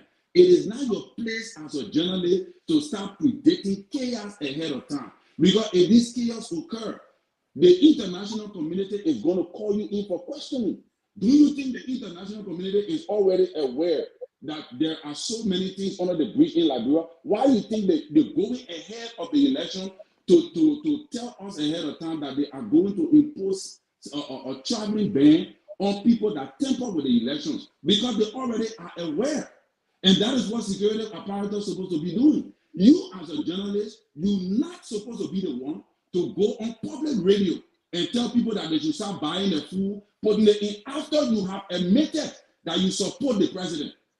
Then it means that there is a senator's motive that is under the bridge. That is not your place. You should be the one to tell Liberian people that they should remain calm. They should remain calm. That is the message you should continue to propagate, even if you are aware that something is about to happen. So I want to agree. I do agree with that thing that Philip Brown said and what Pajor said, that Philip Brown is right. That is completely wrong, and I don't even expect him to support that.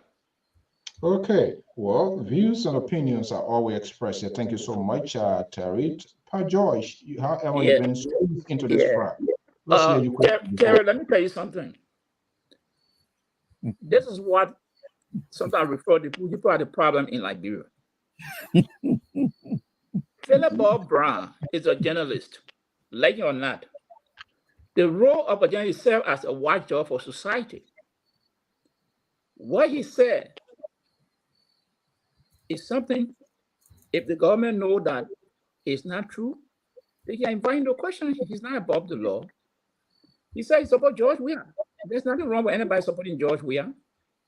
But when you say something and the man said a thing, he laid out a scenario. Instead of you focusing on that, you come in to say, oh, they're not his place. So it means that if I see something, someone plotting to overthrow the government, I should remain silent because it's not my place to blow a line. It's not my place. This is why I say you are part of the problem. Because that idea you're developing, when you see something going on that you know will affect everybody, you should not say anything because, oh, I'm just an ordinary citizen. That's wrong. You cannot set up a watchdog for society.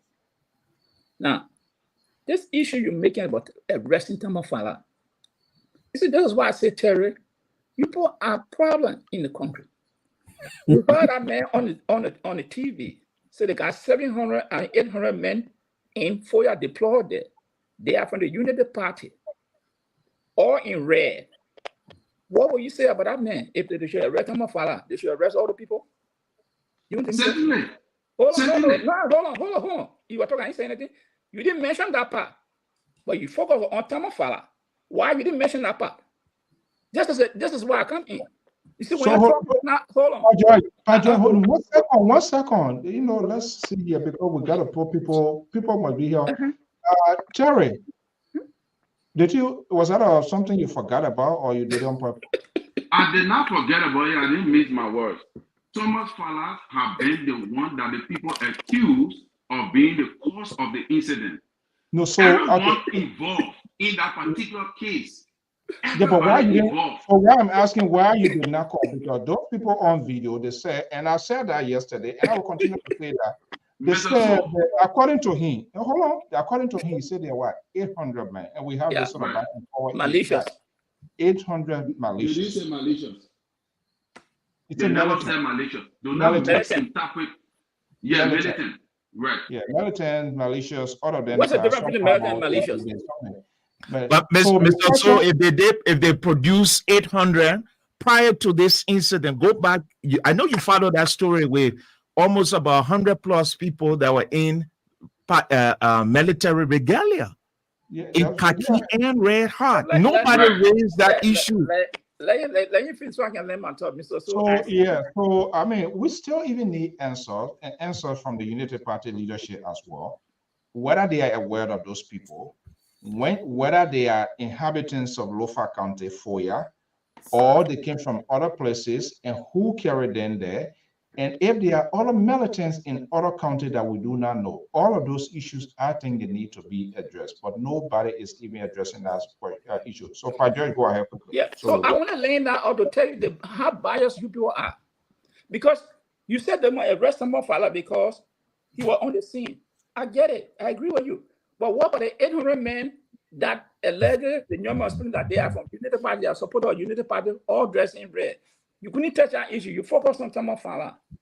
So that being biased. Because if you want to be objective, were they involved in any crime? Hold on, my brother. You are talking. Did Tama Fala commit any crime? No. He was involved in the crime. No, you got no. How can you say that? You got no. That's why How can you say that? You cannot say because that. He himself admitted, and the accusation from the crowd was that it was Toma Fala. Toma Fala is a. No, I agree with you. The 800 people were never involved in a crime. Let me. They were never involved in a crime. Let me let my talk, Mr. Collins, because I'm talking about because I'm pushing you now, so you're getting jittery. You are talking. I didn't say anything. No, I'm just trying to push back some of the things you're trying to say. You cannot respond. Let me finish. Okay, let him make his point. Because everything here. Let me go to the group. They say tapata, solo tapata. Because I agree.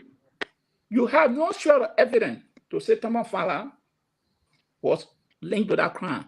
What you heard from anybody is circumstantial. It has to be proven beyond all reasonable doubt to link somebody to a crime.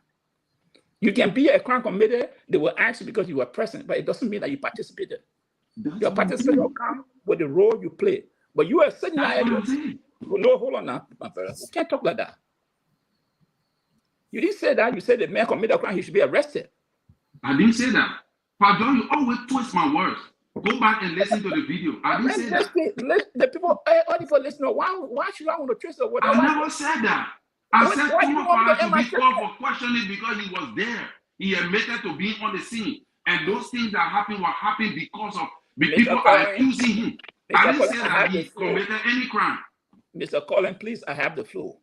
Okay, you are sorry. I did not interrupt you. I don't know why you're interrupting me. Because this is why your Unity folks do. When you're trusting the audience, when you start putting gold in there, then your blood start boiling. You spoke. Later, I didn't interrupt. I didn't answer one question. Now just taking your issue, putting hole in there, now you jumping all around here. Calm down. Sorry. Go ahead. My bad. The Unity Party is part of violence. 2011. It was not there when they killed that boy. It was not the same political between CDC and Unity Party. So why are you saying that Unity Party is not part of violence? Your utterances can encourage violence. That's been part of it. When more Ali said the last time that when the country will respond in fashion and this manner, that inciting people. If you don't know that, those are violent rhetorics. So don't sit down here and say Unity Party has not been part of this problem. They are part of the problem. CDC is also a violent party because they have records of you people. They vote for you people. So you don't come and sit down and try to paint Unity Party as this party of peace. Your party chairman, Senator Barrow, he had to go to war back to make clarity on statement he made the last time again when he came back. You were one of those say he was right. And I asked him, if he was right, why he want to make clarity? If I'm right, why should I go to make clarity? So when you sit down here, don't say this thing here. Unity Party and CDC are part of the plan like Bill. As Philip Brown said, he said the plan is Unity Party people, they are looking for money now. Because all children broke. And CDC now have money, but they are testing money now, so they want to grab more. That's where the total is coming from. And Philip Brown was right in that analysis. So you don't come here and say, Unity Party. You don't come here and yeah. So now That's why I see they trying to pull by now, want to grab out. United by now want to go replenish what all they have lost. CDC now want to build on what they have. And that is the tussle between them. So you don't come and say that, oh, the United Party this. So the issue here with talking, I don't say this thing because people could think, oh, we should not talk about it. Oh, you're not talking about violence. But we've seen the air. The air is charged. We've seen activities. That's why we make our analysis from. If nothing going on, we'll not be talking about these things. But we've seen the activity of these two groups. So that's why we make analysis from. We don't get into by preaching for war in Liberia. But as I always say, if you do the thing that will bring war, then don't say, oh, war will not come. People are doing things that will bring tension. Tension is already in the country. So that's what we're predicting that, hey, if this thing is not money, this will happen. So, Mr. Colin, those are the issues I'm talking about. And the issue of this statement, there's no statement in Liberia. No stakeholder in Liberia. These people are all greedy people. They got no standing, moral standing in the place. Because when you say statement or stakeholder, when you used to look at people, the late Bishop Michael Francis, Bishop Brown, Peter Amon George, Mother Olenina Dukley, these people, Thelma Reed, these people were people that when they spoke, people listened to them. When they saw issue, they called leaders. But today, look at what has happened. This Bishop Winger, he tells you, if you don't let joy we are, you pray that God cannot bless you. Is that a bishop saying to people like that? So these are the points I'm all talking about. We're not just talking but George, you got to put this thing at an equilibrium. There's one preacher in the diaspora who will call them out, whether you come from what group. Hold on. You're not in Liberia.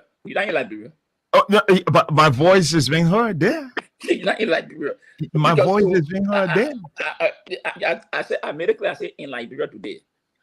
I'm not talking about the diaspora because the diaspora people, we are free. We can talk what we want to talk. Liberian people is a different thing. So that is the issue that we're talking about. So violence is between CDC, the Unity Party, and that ball. Momo, one of the board that were killed in Lofa County. This is why we call it crowd.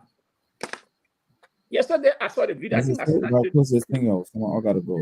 Yes. The boy was killed. One of the boys was killed. They call him Momo. The boy is a Sierra Leonean. They broke in Lofa to clean his body. And they asked what the boy was doing that. They said, oh, the boy been living here since 20 years ago. He been here. Now, he been living there 20 years. Is he a natural Liberian? But I sure he belongs to one of the political parties because he joined the rally. So you see how he got killed. So now, if I try to surmise that people will come from across the border to join Liberia because of the ethnic connection, what can you say about that?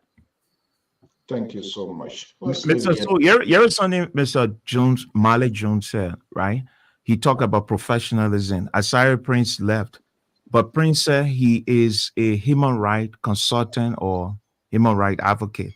Yeah. He made an error here. The global human rights law, there's nowhere in the global human rights law that says that you as a human rights consultant or a human rights advocate can be balanced. I mean, and one-sided and think that you're objective in the things that you're saying, because you're right. What you say can constitute chaos tomorrow. Right. When he said, oh, the Unity Party is a trouble party, he support not the CDC, but he support the president, then you as a human rights consultant will not be balanced in your report or your work tomorrow, because you will not see wrong on the other side. Absolutely. And what Mr. Colin was doing here tonight.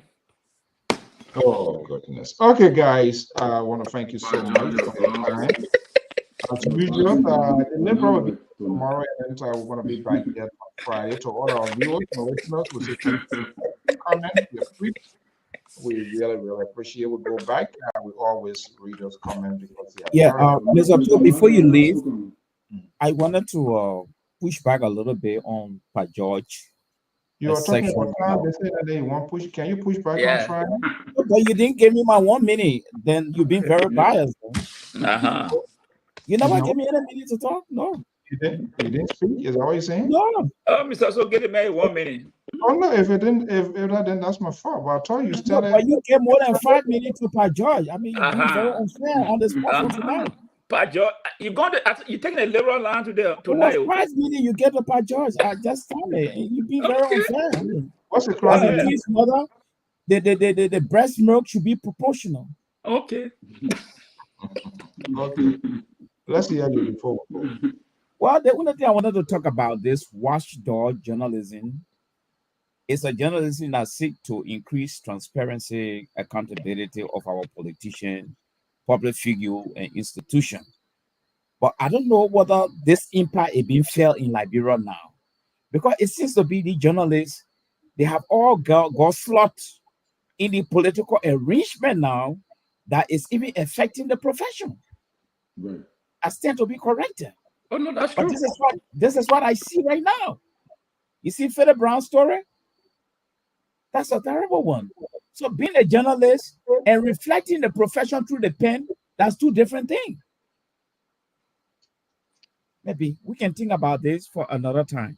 But all the station in Monrovia, the guy. It's a serious problem. This is a danger that hangs over our country. People now doing whatever thing they play, and money has been an influencer.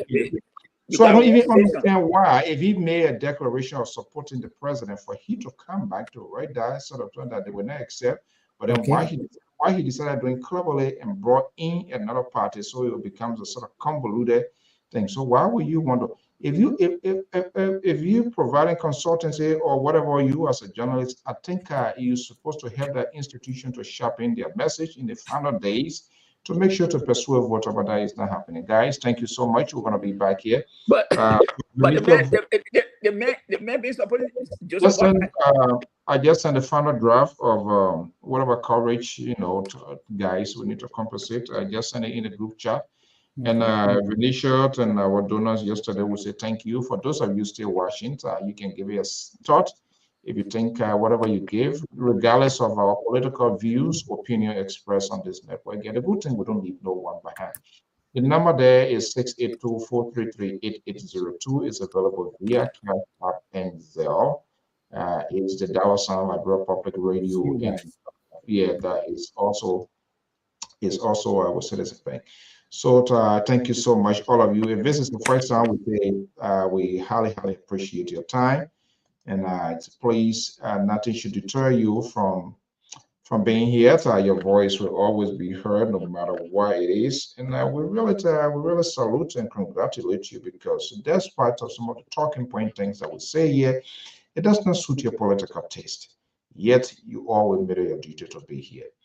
That is the Liberian nature, or that's the Liberian style way of doing things. Do not leave this with us. Do not leave it with them.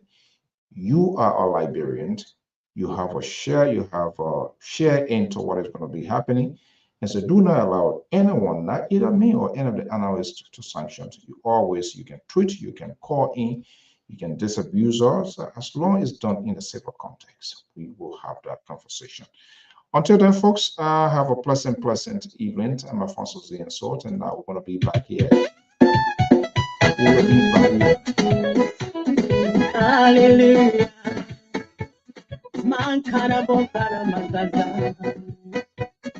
Hey, mama.